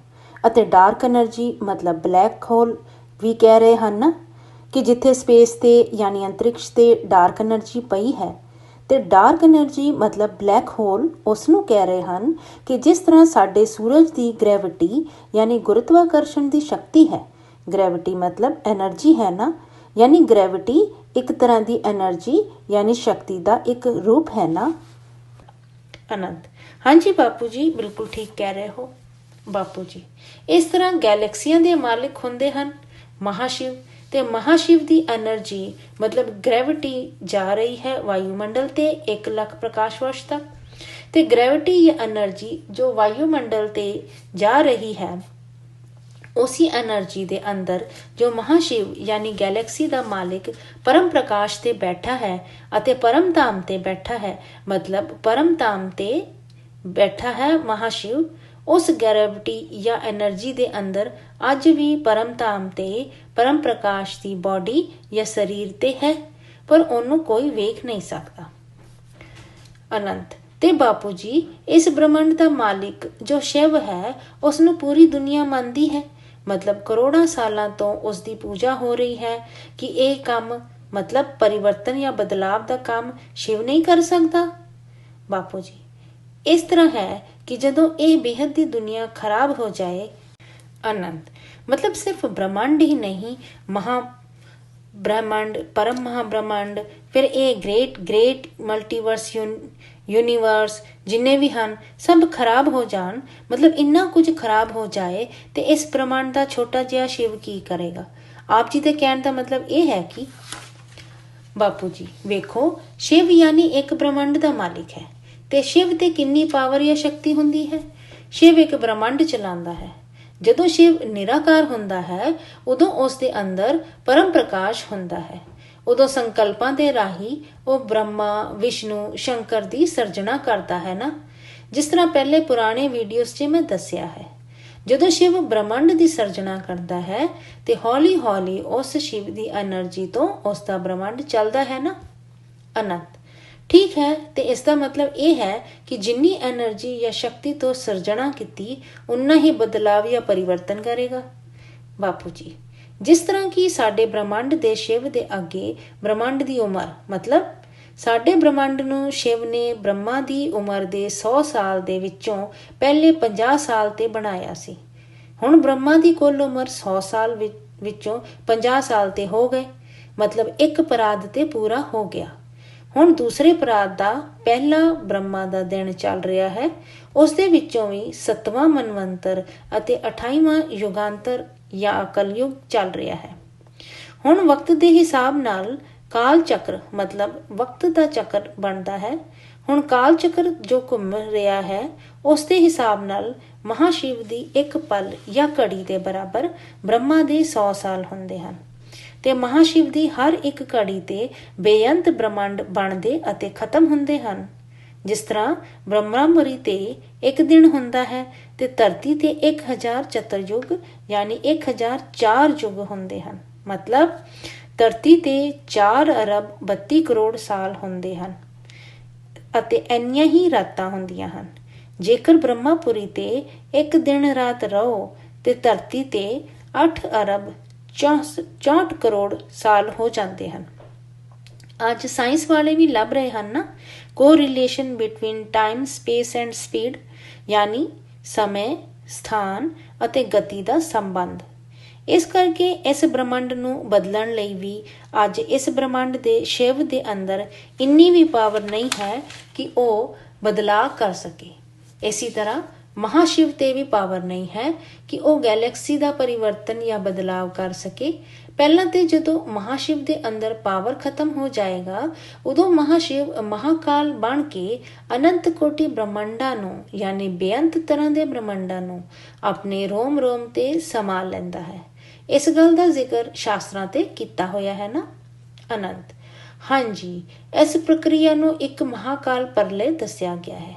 ਬਾਪੂ ਜੀ, ਜਿਸ ਤਰ੍ਹਾਂ ਅਰਧ ਪਰਲੇ, ਪਰਲੇ, ਕਲਪ ਪਰਲੇ, ਮਹਾਕਲਪ ਪਰਲੇ, ਮਹਾਕਾਲ ਪਰਲੇ ਹੁੰਦੀ ਹੈ, ਪਰ ਮਹਾਕਾਲ ਪਰਲੇ ਤੇ ਸ਼ਿਵ ਮਹਾਕਾਲ ਬਣ ਕੇ ਬੇਅੰਤ ਤਰ੍ਹਾਂ ਦੇ ਬ੍ਰਹਮੰਡਾਂ ਨੂੰ ਆਪਣੇ ਰੋਮ ਰੋਮ ਤੇ ਸਮਾ ਲੈਂਦਾ ਸੀ ਤੇ ਗੈਲੈਕਸੀਆਂ ਤੱਕ ਤੇ ਪਰਲੇ ਹੁੰਦੇ ਰਹਿੰਦੇ ਸੀ ਨਾ।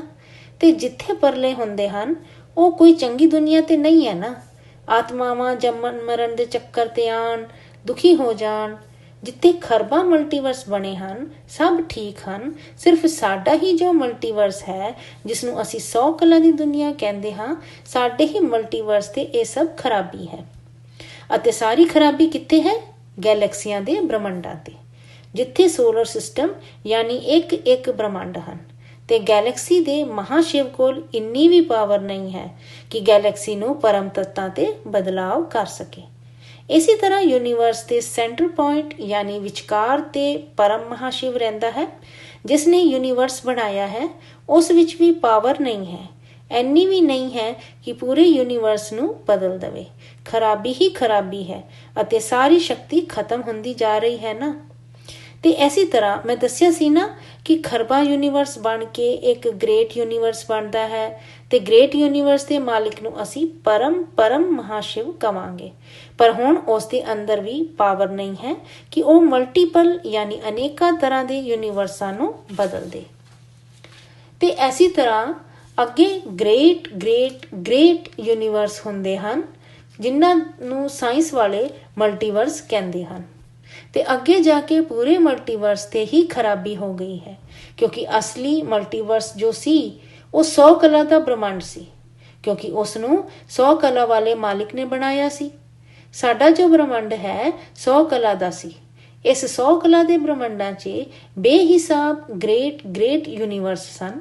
ਪਰ ਪਹਿਲਾਂ ਉਹ ਜਦੋਂ ਨਵੇਂ ਬਣੇ ਸਨ ਉਦੋਂ ਪਰਮ ਤੱਤਾਂ ਦੇ ਸਨ। ਪਹਿਲਾਂ ਇਹ ਬ੍ਰਹਮੰਡ ਪਰਮ ਪ੍ਰਕਾਸ਼ ਦੇ ਬਣੇ, ਹਾਈ ਕੁਆਲਿਟੀ ਪਰਮ ਪ੍ਰਕਾਸ਼ ਸੀ। ਫਿਰ ਇਹ ਸਾਰੇ ਬ੍ਰਹਮੰਡ ਹੌਲੀ ਨੀਚੇ 60 ਕਲਾ ਤੇ ਆਏ, ਫਿਰ 50 ਕਲਾ ਤੇ ਆਉਂਦੇ ਗਏ, ਨੀਚੇ ਡਿੱਗਦੇ ਗਏ ਅਤੇ ਹੋਰ ਬਹੁਤ ਸਰਜਣਾ ਕਰਦੇ ਗਏ। ਇਸ ਤਰ੍ਹਾਂ ਹੌਲੀ ਕਰਕੇ 50 ਕਲਾ, 40 ਕਲਾ, 30 ਕਲਾ, 20 ਕਲਾ ਨੀਚੇ ਡਿੱਗਦੇ ਗਏ। ਕਲਾ ਨੂੰ ਅਸੀਂ ਗੁਣ ਜਾਂ ਪਾਵਰ ਕਵਾਂਗੇ। ਅਨੰਤ ਕਲਾ ਮਤਲਬ ਗੁਣ ਜਾਂ ਕਲਾ ਮਤਲਬ ਪਾਵਰ ਹੁੰਦਾ ਹੈ। ਬਾਪੂ ਜੀ, ਆਤਮਾ ਤੇ ਗੁਣ ਕਦੋਂ ਹੁੰਦਾ ਹੈ? ਜਦੋਂ ਆਤਮਾ ਤੇ ਪਾਵਰ ਜਾਂ ਸ਼ਕਤੀ ਹੁੰਦੀ ਹੈ। ਇਸ ਲਈ ਆਤਮਾ ਦੀ ਪਾਵਰ ਦਾ ਸਿੱਧਾ ਕਨੈਕਸ਼ਨ ਆਤਮਾ ਦੇ ਗੁਣ ਜਾਂ ਕਲਾ ਨਾਲ ਹੈ। ਅਨੰਤ ਇਸ ਲਈ ਕ੍ਰਿਸ਼ਨ ਨੂੰ 16 ਕਲਾ ਸੰਪੂਰਨ ਕਹਿੰਦੇ ਹਨ। ਬਾਪੂ ਜੀ, ਹਾਂ, ਤੇ ਕ੍ਰਿਸ਼ਨ ਨੂੰ 16 ਕਲਾ ਸੰਪੂਰਨ ਕਹਿੰਦੇ ਹਨ ਨਾ। ਜਦੋਂ ਕ੍ਰਿਸ਼ਨ ਅਵਤਾਰ ਰੂਪ ਤੇ ਸਨ, ਕ੍ਰਿਸ਼ਨ ਨੂੰ ਵੀ ਕਹਿੰਦੇ ਹਨ 16 ਕਲਾ ਸੰਪੂਰਨ ਨਿਰਵਿਕਾਰੀ ਡਬਲ ਅਹਿੰਸਕ ਸੀ ਕ੍ਰਿਸ਼ਨ। ਪਰ ਅਸਲ ਤੇ ਕ੍ਰਿਸ਼ਨ ਨੂੰ 16 ਕਲਾ ਵਾਲਾ ਨਹੀਂ ਕਵਾਂਗੇ ਅਤੇ ਨਾ ਹੀ 100 ਕਲਾ ਵਾਲਾ ਕਵਾਂਗੇ। ਉਹ ਤੇ ਆਲਮਾਈਟੀ ਅਥਾਰਟੀ ਦਾ ਅਵਤਾਰ ਸੀ। ਅਨੰਤ ਬਾਪੂ ਜੀ, ਆਪ ਜੀ ਇਹ ਦੱਸੋ ਕਿ ਜੇਕਰ ਅਸੀਂ ਸਤਯੁਗ ਨੂੰ ਨਵੀਂ ਦੁਨੀਆ ਦੇ ਨਾਲ ਕੰਪੇਅਰ ਯਾਨੀ ਤੁਲਨਾ ਕਰਨਾ ਚਾਹੀਏ ਤੇ ਉਹਨਾਂ ਦੋਨੋਂ ਦੁਨੀਆਵਾਂ ਦਾ ਕੀ ਡਿਫਰੈਂਸ ਜਾਂ ਅੰਤਰ ਰਹੇਗਾ? ਕੀ ਇਹ ਜਿਸ ਨੂੰ ਸਤਯੁਗ ਕਹਿੰਦੇ ਹਨ ਉਹੀ ਨਵੀਂ ਦੁਨੀਆ ਹੋਏਗੀ ਕਿ ਨਵੀਂ ਦੁਨੀਆ ਸਤਯੁਗ ਤੋਂ ਬਾਅਦ ਵੱਖਰੀ ਹੋਏਗੀ? ਬਾਪੂ ਜੀ, ਅੱਜ ਤੱਕ ਜੋ ਪਰਿਵਰਤਨ ਜਾਂ ਬਦਲਾਵ ਦਾ ਪ੍ਰੋਸੈਸ ਹੁੰਦਾ ਰਿਹਾ ਹੈ ਨਾ, ਪਰਲੇ ਤੋਂ ਬਾਅਦ ਨਵੀਂ ਦੁਨੀਆ ਬਣਦੀ ਸੀ, ਦੁਨੀਆ ਦੇ ਨਾਸ਼ ਤੋਂ ਬਾਅਦ ਸਤਯੁਗ ਸ਼ੁਰੂ ਹੁੰਦਾ ਸੀ। ਪਰ ਇਸ ਤਰ੍ਹਾਂ ਦੇ 4 ਯੁੱਗ ਤੇ ਧਰਤੀ ਤੇ ਉੱਪਰ ਹੀ ਹੁੰਦੇ ਹਨ। ਜਿਸ ਤਰ੍ਹਾਂ ਸਤਯੁਗ, ਤ੍ਰੇਤਾ, ਦੁਆਪਰ, ਕਲਯੁਗ ਤੇ ਧਰਤੀ ਤੇ ਹੀ ਹੁੰਦੇ ਸੀ ਨਾ। ਅਤੇ ਨਵੇਂ ਯੁੱਗਾਂ ਤੇ ਨਵੇਂ ਮਨੁੱਖ ਆਉਂਦੇ ਸਨ। ਪੁਰਾਣੇ ਮਨੁੱਖਾਂ ਦਾ ਖਾਤਮਾ ਜਾਂ ਵਿਨਾਸ਼ ਹੁੰਦਾ ਸੀ ਤੇ ਨਵੇਂ ਮਨੁੱਖਾਂ ਦੀ ਸਰਜਣਾ। ਅਨੰਤ ਤੇ ਆਪ ਜੀ ਦੇ ਕਹਿਣ ਦਾ ਮਤਲਬ ਇਹ ਹੈ ਕਿ ਜੇਕਰ ਧਰਤੀ ਲੋਕ ਤੋਂ ਉੱਪਰ ਚਲੇ ਜਾਓ ਤੇ ਉੱਥੇ ਸਤਯੁਗ, ਤ੍ਰੇਤਾ, ਦੁਆਪਰ, ਕਲਯੁਗ ਕੁਝ ਵੀ ਇਸ ਤਰ੍ਹਾਂ ਦਾ ਨਹੀਂ ਹੁੰਦਾ। ਬਾਪੂ ਜੀ, ਇਹ ਸਭ ਕੁਝ ਤੇ ਧਰਤੀ ਤੇ ਹੀ ਹੁੰਦਾ ਸੀ। ਯੁੱਗ ਬਦਲਦੇ ਸਨ, ਪਰ ਜਦੋਂ ਧਰਤੀ ਹੀ ਬਦਲੀ ਹੋ ਗਈ, ਜਾਨੀ ਜਦੋਂ ਧਰਤੀ ਹੀ 5 ਤੱਤਾਂ ਦੀ ਨਹੀਂ ਰਹੇਗੀ ਤੇ ਯੁੱਗ ਕਿੱਥੋਂ ਹੋਣਗੇ? ਸਮੇਂ ਜਾਂ ਵਕਤ ਬਦਲ ਗਿਆ ਨਾ, ਤੇ ਯੁੱਗ ਵੀ ਨਹੀਂ ਹੋਣਗੇ। ਮਤਲਬ ਵਕਤ ਯਾਨੀ ਯੁੱਗ। ਜਦੋਂ ਵਕਤ ਬਦਲ ਗਿਆ ਤੇ ਯੁੱਗ ਵੀ ਨਹੀਂ ਹੋਣਗੇ, ਉਹ ਪ੍ਰੋਸੈਸ ਵੀ ਬਦਲ ਜਾਏਗੀ। ਅਨੰਤ ਚਲੋ ਬਾਪੂ ਜੀ, ਆਪ ਜੀ ਦੀ ਇਸ ਗੱਲ ਵੀ ਮੰਨ ਲੈਂਦੇ ਹਾਂ ਕਿ ਇਹ ਸਭ ਕੁਝ ਬਦਲ ਗਿਆ, ਠੀਕ ਹੈ। ਬਾਪੂ ਜੀ, ਧਰਤੀ ਹੀ ਨਹੀਂ ਰਹੇਗੀ ਯਾਨੀ 5 ਤੱਤਾਂ ਦੀ ਪ੍ਰਕਿਰਤੀ ਯਾਨੀ ਕੁਦਰਤ ਹੀ ਬਦਲ ਜਾਏਗੀ। ਅਨੰਤ ਤੇ ਬਾਪੂ ਜੀ, ਅਸਲੀਅਤ ਤੇ ਸਤਯੁਗ ਕੀ ਹੈ? ਕਿ ਇਹ ਸਤਯੁਗ ਦੀ ਟਰਮ ਯਾਨੀ ਸ਼ਰਤ ਜਾਂ ਨਿਯਮ ਸਿਰਫ ਇਸ ਪ੍ਰਿਥਵੀ ਦੇ ਲਈ ਬਣਾਈ ਗਈ ਜਾਂ ਫਿਰ ਇਸ ਬ੍ਰਹਮੰਡ ਦੇ ਲਈ ਬਣਾਇਆ ਗਿਆ ਹੈ ਸਤਯੁਗ? ਕਿਉਂਕਿ ਆਪ ਜੀ ਦੇ ਜੋ ਗੱਲ ਕਰ ਰਹੇ ਹੋ ਅਤੇ ਇਹ ਜੋ ਸਤਜੁਗ ਦੀ ਗੱਲ ਅਸੀਂ ਜੋ ਸੁਣੀ ਹੈ, ਇਹਨਾਂ ਦੋਨਾਂ ਤੇ ਟੋਟਲ ਡਿਫਰੈਂਸ ਯਾਨੀ ਅੰਤਰ ਹੈ। ਬਾਪੂ ਜੀ, ਬੇਹੱਦ ਦਾ ਅੰਤਰ ਹੈ, ਕੋਈ ਸੋਚ ਵੀ ਨਹੀਂ ਸਕਦਾ ਇੰਨਾ ਡਿਫਰੈਂਸ ਹੈ। ਪਹਿਲਾਂ ਜਿਸ ਤਰ੍ਹਾਂ ਧਰਤੀ ਤੇ ਸਤਜੁਗ, ਤ੍ਰੇਤਾ, ਦੁਆਪਰ, ਕਲਯੁਗ ਹੁੰਦੇ ਸੀ, ਸਤਜੁਗ ਤੇ ਜੋ ਮਨੁੱਖ ਆਤਮਾ ਹੁੰਦੀ ਸੀ ਉਹ ਸਤੋ ਪ੍ਰਧਾਨ ਮਤਲਬ ਪਵਿੱਤਰ ਅਤੇ ਬਹੁਤ ਚੰਗੀ ਆਤਮਾ ਹੁੰਦੀ ਸੀ। ਉਸ ਦੀ ਕਾਫੀ ਉਮਰ ਹੁੰਦੀ ਸੀ ਅਤੇ ਉਹ ਮਨੁੱਖ ਕਲਪ ਵਰਕਸ਼ ਯਾਨੀ ਮਨ ਦੀ ਇੱਛਾਵਾਂ ਪੂਰੀਆਂ ਕਰਨ ਵਾਲਾ ਦਰਖਤ ਦੇ ਨੀਚੇ ਜਾ ਕੇ ਬੈਠ ਜਾਂਦੇ ਸਨ ਅਤੇ ਸੰਕਲਪ ਯਾਨੀ ਵਿਚਾਰ ਕਰਦੇ ਸਨ ਤੇ ਉਹਨਾਂ ਵਿਚਾਰਾਂ ਤੋਂ ਉਹਨਾਂ ਨੂੰ ਦਰਖਤ ਦੇ ਨੀਚੇ ਬੈਠਣ ਕਰਕੇ ਖਾਣ ਦੇ ਪਦਾਰਥ ਮਿਲਦੇ ਸਨ। ਤੇ ਸਤਜੁਗ ਦੇ ਅੰਤ ਤੇ ਸਾਰੀ ਧਰਤੀ ਦਾ ਰਾਜਾ ਪ੍ਰਿਥੂ ਰਾਜਾ ਸੀ। ਉਸ ਵਕਤ ਤੇ ਮਨੁੱਖ ਦੀ ਆਮ ਤੌਰ ਤੇ ਉਮਰ 40,000 ਸਾਲ ਤੋਂ 50,000 ਸਾਲ ਸੀ। ਤ੍ਰੇਤਾ ਯੁੱਗ ਦੇ ਅੰਤ ਤੇ ਰਾਜਾ ਰਾਮ ਆਏ, ਕਿਉਂਕਿ ਰਾਮ ਡਿਗਦੀ ਕਲਾ ਤੇ ਆਏ ਸਨ ਤੇ ਇਸ ਕਰਕੇ ਇੱਕ ਹੀ ਰਾਮ ਹੋਏ ਅਤੇ ਰਾਮ ਨੇ 12,000 ਸਾਲ ਰਾਜ ਕੀਤਾ। ਤ੍ਰੇਤਾ ਦੇ ਅੰਤ ਤੇ ਰਾਮ ਆਏ ਤੇ ਤ੍ਰੇਤਾ ਦੇ ਬਾਅਦ ਵੀ ਰਾਮ ਨਿਰਾਕਾਰ ਜੋਤਿਰਲਿੰਗ ਦੀ ਉਪਾਸਨਾ ਜਾਂ ਪੂਜਾ ਕਰਦੇ ਸਨ। ਜੋਤਿਰਲਿੰਗ ਅਤੇ ਸ਼ਿਵਲਿੰਗ ਤੇ ਕੀ ਫਰਕ ਹੈ, ਕੋਈ ਜਾਣਦਾ ਹੈ? ਸ਼ਿਵਲਿੰਗ ਮਤਲਬ ਸ਼ਿਵ ਜੋ ਸ਼ੰਕਰ ਦਾ ਅਵਤਾਰ ਹੈ। ਉਸ ਤਰ੍ਹਾਂ ਦੇ ਸ਼ੰਕਰ ਸ਼ਿਵ ਦੇ 28 ਅਵਤਾਰ ਦੱਸੇ ਜਾਂਦੇ ਹਨ। ਸ਼ਾਸਤਰਾਂ ਤੇ ਇੱਕ ਵਿਸ਼ਨੂੰ ਦੇ 24 ਅਵਤਾਰ ਦੱਸੇ ਜਾਂਦੇ ਹਨ। ਜਿਸ ਤਰ੍ਹਾਂ ਜੈਨੀਆਂ ਦੇ 24 ਤੀਰਥੰਕਰ ਹਨ। ਜਦੋਂ ਧਰਤੀ ਤੇ ਧਰਮ ਗਲਾਨੀ ਯਾਨੀ ਜਦੋਂ ਧਰਮ ਖਤਰੇ ਤੇ ਪੈ ਜਾਂਦਾ ਹੈ, ਸਤ ਕਰਮ ਕਰਨ ਵਾਲੇ ਪਵਿੱਤਰ ਅਤੇ ਸਭ ਦਾ ਭਲਾ ਕਰਨ ਵਾਲੇ ਖਤਮ ਹੋ ਜਾਂਦੇ ਹਨ ਅਤੇ ਤਮੋ ਪ੍ਰਧਾਨ ਜਾਂ ਬੁਰੇ ਵਿਚਾਰਾਂ ਵਾਲੇ ਜ਼ਿਆਦਾ ਹੋ ਜਾਂਦੇ ਹਨ ਇਸ ਧਰਤੀ ਤੇ ਧਰਤੀ ਤੇ ਅਵਤਾਰ ਹੁੰਦਾ ਹੈ। ਸਾਰੇ ਆਉਂਦੇ ਹਨ ਅਵਤਾਰ ਲੈ ਲੈ ਕੇ। ਜਿਸ ਤਰ੍ਹਾਂ ਦੇਵਤਾ ਵੀ ਆਏ ਸਨ ਬਾਂਦਰ ਬਣ ਕੇ ਰਾਮ ਦੇ ਅਵਤਾਰ ਦੇ ਸਮੇਂ ਤੇ ਰਾਵਣ ਨੂੰ ਮਾਰਨ ਲਈ, ਅਤੇ ਰਾਮ ਨੂੰ ਵੀ ਪਰਮ ਤੱਤਾਂ ਦਾ ਵਿਮਾਨ ਦਿੱਤਾ ਸੀ ਕਿਉਂਕਿ ਰਾਵਣ ਕੋਲ ਤੇ ਪੁਸ਼ਪਕ ਵਿਮਾਨ ਸੀ। ਤੇ ਐਸੀ ਤਰ੍ਹਾਂ ਧਰਤੀ ਤੇ ਇਹ ਸਭ ਕੁਝ ਹੁੰਦਾ ਸੀ। ਪਰ ਹੁਣ ਇਹ ਤੇ ਧਰਤੀ ਰਹੇਗੀ ਹੀ ਨਹੀਂ ਨਾ, ਪੂਰੇ ਸੰਸਾਰ ਦਾ ਬਦਲਾਵ ਹੋ ਰਿਹਾ ਹੈ। ਇਹ ਬੇਹੱਦ ਦੇ ਪਰਿਵਰਤਨ ਜਾਂ ਬਦਲਾਵ ਦੀ ਭਾਸ਼ਾ ਹੈ। ਅਨੰਤ ਬਾਪੂ ਜੀ, ਆਪ ਜੀ ਮੈਨੂੰ ਥੋੜਾ ਜਿਹਾ ਗ੍ਰੇਟ ਯੂਨੀਵਰਸ ਦੇ ਬਾਰੇ ਤੇ ਦੱਸੋ ਕਿ ਉਹ ਕੀ ਹੈ, ਕਿਸ ਤਰ੍ਹਾਂ ਦਾ ਹੈ ਅਤੇ ਜਿਸ ਦੇ ਬਾਰੇ ਤੇ ਕੋਈ ਨਹੀਂ ਜਾਣਦਾ ਹੈ। ਬਾਪੂ ਜੀ, ਹੁਣ ਵੇਖੋ, ਜਿਸ ਤਰ੍ਹਾਂ ਸਾਇੰਸ ਵਾਲਿਆਂ ਨੇ 156 ਅਰਬ ਪ੍ਰਕਾਸ਼ ਵਰਸ਼ ਤੱਕ ਵਿਜ਼ੀਬਲ ਯਾਨੀ ਦਿਸਣ ਵਾਲੀ ਦੁਨੀਆ ਦੱਸੀ ਕਿ ਕੈਮਰੇ ਦੇ ਰਾਹੀਂ 156 ਅਰਬ ਪ੍ਰਕਾਸ਼ ਵਰਸ਼ ਦੀ ਦੁਨੀਆ ਵੇਖੀ ਜਾ ਸਕਦੀ ਹੈ। 93 ਬਿਲੀਅਨ ਤੱਕ ਦੀ ਦੁਨੀਆ ਨੂੰ ਇਹਨਾਂ ਨੇ ਕੈਮਰੇ ਦੇ ਰਾਹੀਂ ਵੇਖ ਲਿਆ ਹੈ। 200 ਬਿਲੀਅਨ ਤੋਂ ਜ਼ਿਆਦਾ ਗੈਲੈਕਸੀ ਹੈ, ਜਿਸ ਵਿੱਚੋਂ ਇੱਕ ਪੁਆਇੰਟ ਜਾਂ ਬਿੰਦੂ ਦੇ ਬਰਾਬਰ ਦੀ ਦੁਨੀਆ ਤੇ ਇਹਨਾਂ ਦੇ ਕੈਮਰੇ ਤੇ ਆ ਗਈ ਹੈ। ਪਰ ਅੱਗੇ ਜਾ ਕੇ ਸਾਇੰਸ ਵਾਲਿਆਂ ਦੇ ਸਾਧਨ ਵੀ ਪਰਮ ਤੱਤਾਂ ਦੇ ਬਣਨਗੇ। ਫਿਰ ਉਹ ਯੂਨੀਵਰਸ ਤੋਂ ਬਾਹਰ ਨਿਕਲਣਗੇ ਅਤੇ ਉਹਨਾਂ ਦੇ ਕੈਮਰੇ ਤੇ ਗ੍ਰੇਟ ਯੂਨੀਵਰਸ ਦੇ ਨਜ਼ਾਰੇ ਜਾਂ ਵਿਜ਼ਨ ਆਣਗੇ। ਆਨੰਦ, ਇਹ ਤੇ ਬਾਪੂ ਜੀ ਕਮਾਲ ਹੋ ਜਾਏਗਾ। ਜਿਸ ਦਿਨ ਇਹ ਗ੍ਰੇਟ ਯੂਨੀਵਰਸ ਜੋ ਆਪ ਜੀ ਦੱਸ ਰਹੇ ਹੋ ਜੇਕਰ ਕੈਮਰੇ ਤੇ ਵਿਖਣ ਲੱਗ ਪਏ, ਕਿਉਂਕਿ ਸਾਇੰਸ ਵਾਲਿਆਂ ਨੇ ਤੇ ਪੈਰਲਲ ਯੂਨੀਵਰਸ ਯਾਨੀ ਇੱਕ ਸਮਾਨ ਯੂਨੀਵਰਸ ਦੇ ਬਾਰੇ ਤੇ ਬਹੁਤ ਕੁਝ ਦੱਸਿਆ ਹੈ। ਬਾਪੂ ਜੀ, ਹਾਂ, ਇੱਕ ਸਮਾਨ ਜਾਂ ਇੱਕੋ ਜਿਹੇ ਯੂਨੀਵਰਸ ਹਨ। ਅਨੰਤ, ਹਾਂਜੀ ਦੱਸਿਆ ਹੈ, ਪਰ ਹਲੇ ਇਹਨਾਂ ਨੇ ਇੱਕ ਸਮਾਨ ਯੂਨੀਵਰਸਾਂ ਨੂੰ ਫਿਜ਼ੀਕਲੀ ਕੈਮਰੇ ਤੇ ਨਹੀਂ ਵੇਖਿਆ ਹੈ। ਜਿਸ ਦਿਨ ਇਹ ਕੈਮਰੇ ਤੇ ਆ ਗਿਆ ਉਸ ਦਿਨ ਬਹੁਤ ਖੁਸ਼ੀ ਹੋਏਗੀ, ਕਿਉਂਕਿ ਉਸ ਦਿਨ ਆਪ ਜੀ ਦਾ ਦਿੱਤਾ ਗਿਆਨ ਸਭ ਦੇ ਸਾਹਮਣੇ ਆਏਗਾ ਅਤੇ ਗਿਆਨ ਨੂੰ ਅੱਗੇ ਵਧਾਉਣ ਤੇ ਬਹੁਤ ਮਦਦ ਮਿਲੇਗੀ। ਤੇ ਬਾਪੂ ਜੀ, ਇਹਨਾਂ ਗ੍ਰੇਟ ਯੂਨੀਵਰਸਾਂ ਦੇ ਅੰਦਰ ਕੌਣ ਹੈ? ਮਤਲਬ ਇਹਨਾਂ ਨੂੰ ਕੰਟਰੋਲ ਯਾਨੀ ਕੌਣ ਚਲਾਉਂਦਾ ਹੈ? ਬਾਪੂ ਜੀ, ਜਿਸ ਤਰ੍ਹਾਂ ਮਹਾਸ਼ਿਵ ਗੈਲੈਕਸੀ ਦਾ ਮਾਲਿਕ ਹੈ, ਪਰਮ ਮਹਾਸ਼ਿਵ ਯੂਨੀਵਰਸ ਦਾ ਮਾਲਿਕ ਹੈ, ਇਸੇ ਤਰ੍ਹਾਂ ਗ੍ਰੇਟ ਯੂਨੀਵਰਸ ਦਾ ਮਾਲਿਕ ਪਰਮ ਮਹਾਸ਼ਿਵ ਹੈ। ਪਰ ਇਸੇ ਤਰ੍ਹਾਂ ਅੱਗੇ ਗ੍ਰੇਟ ਕਰਕੇ 15 ਵਾਰ ਗ੍ਰੇਟ 15 ਲਗਾ ਦਿਓ। ਇੰਨੇ ਵੱਡੇ ਯੂਨੀਵਰਸ ਹਨ। 100 ਕਲਾ ਦੀ ਦੁਨੀਆ ਤੇ ਕਿੰਨੇ ਮਲਟੀਵਰਸ ਹਨ। ਪਰ ਹਾਲੇ ਤੱਕ ਤੇ ਸਾਇੰਸ ਵਾਲੇ ਸਿਰਫ ਇਹ ਕਹਿੰਦੇ ਹਨ ਨਾ, ਧਰਤੀ ਤੇ 10 ਰੀਸਡ ਟੂ 500 ਕਹਿੰਦੇ ਹਨ ਨਾ, ਪਰ ਕੋਈ ਇਹਨਾਂ ਨੂੰ ਇੰਸਪੀਰੇਸ਼ਨ ਯਾਨੀ ਪ੍ਰੇਰਨਾ ਦੇ ਰਿਹਾ ਹੈ, ਇੰਸਪੀਰੇਸ਼ਨ ਦੇ ਕੇ ਅਖਵਾ ਰਿਹਾ ਹੈ। ਇਹ ਕਹਿੰਦੇ ਹਨ ਨਾ ਕਿ as per M theory how many ਯੂਨੀਵਰਸਿਸ R there, ਤੇ ਅੱਗੇ ਜਾ ਕੇ ਇਹਨਾਂ ਸਾਇੰਸ ਵਾਲਿਆਂ ਦਾ ਜੋ ਟੈਲੀਸਕੋਪ ਯਾਨੀ ਅੰਤਰਿਕਸ਼ ਵੇਖਣ ਵਾਲੀ ਦੂਰਬੀਨ ਜੋ ਬਣੇਗੀ ਉਹ ਵੀ ਪਰਮ ਤੱਤਾਂ ਦੀ ਬਣੇਗੀ, ਤੇ ਇਹ ਗ੍ਰੇਟ ਯੂਨੀਵਰਸ ਤੱਕ ਵਿਜ਼ਨ ਜਾਂ ਨਜ਼ਰ ਆ ਜਾਏਗਾ।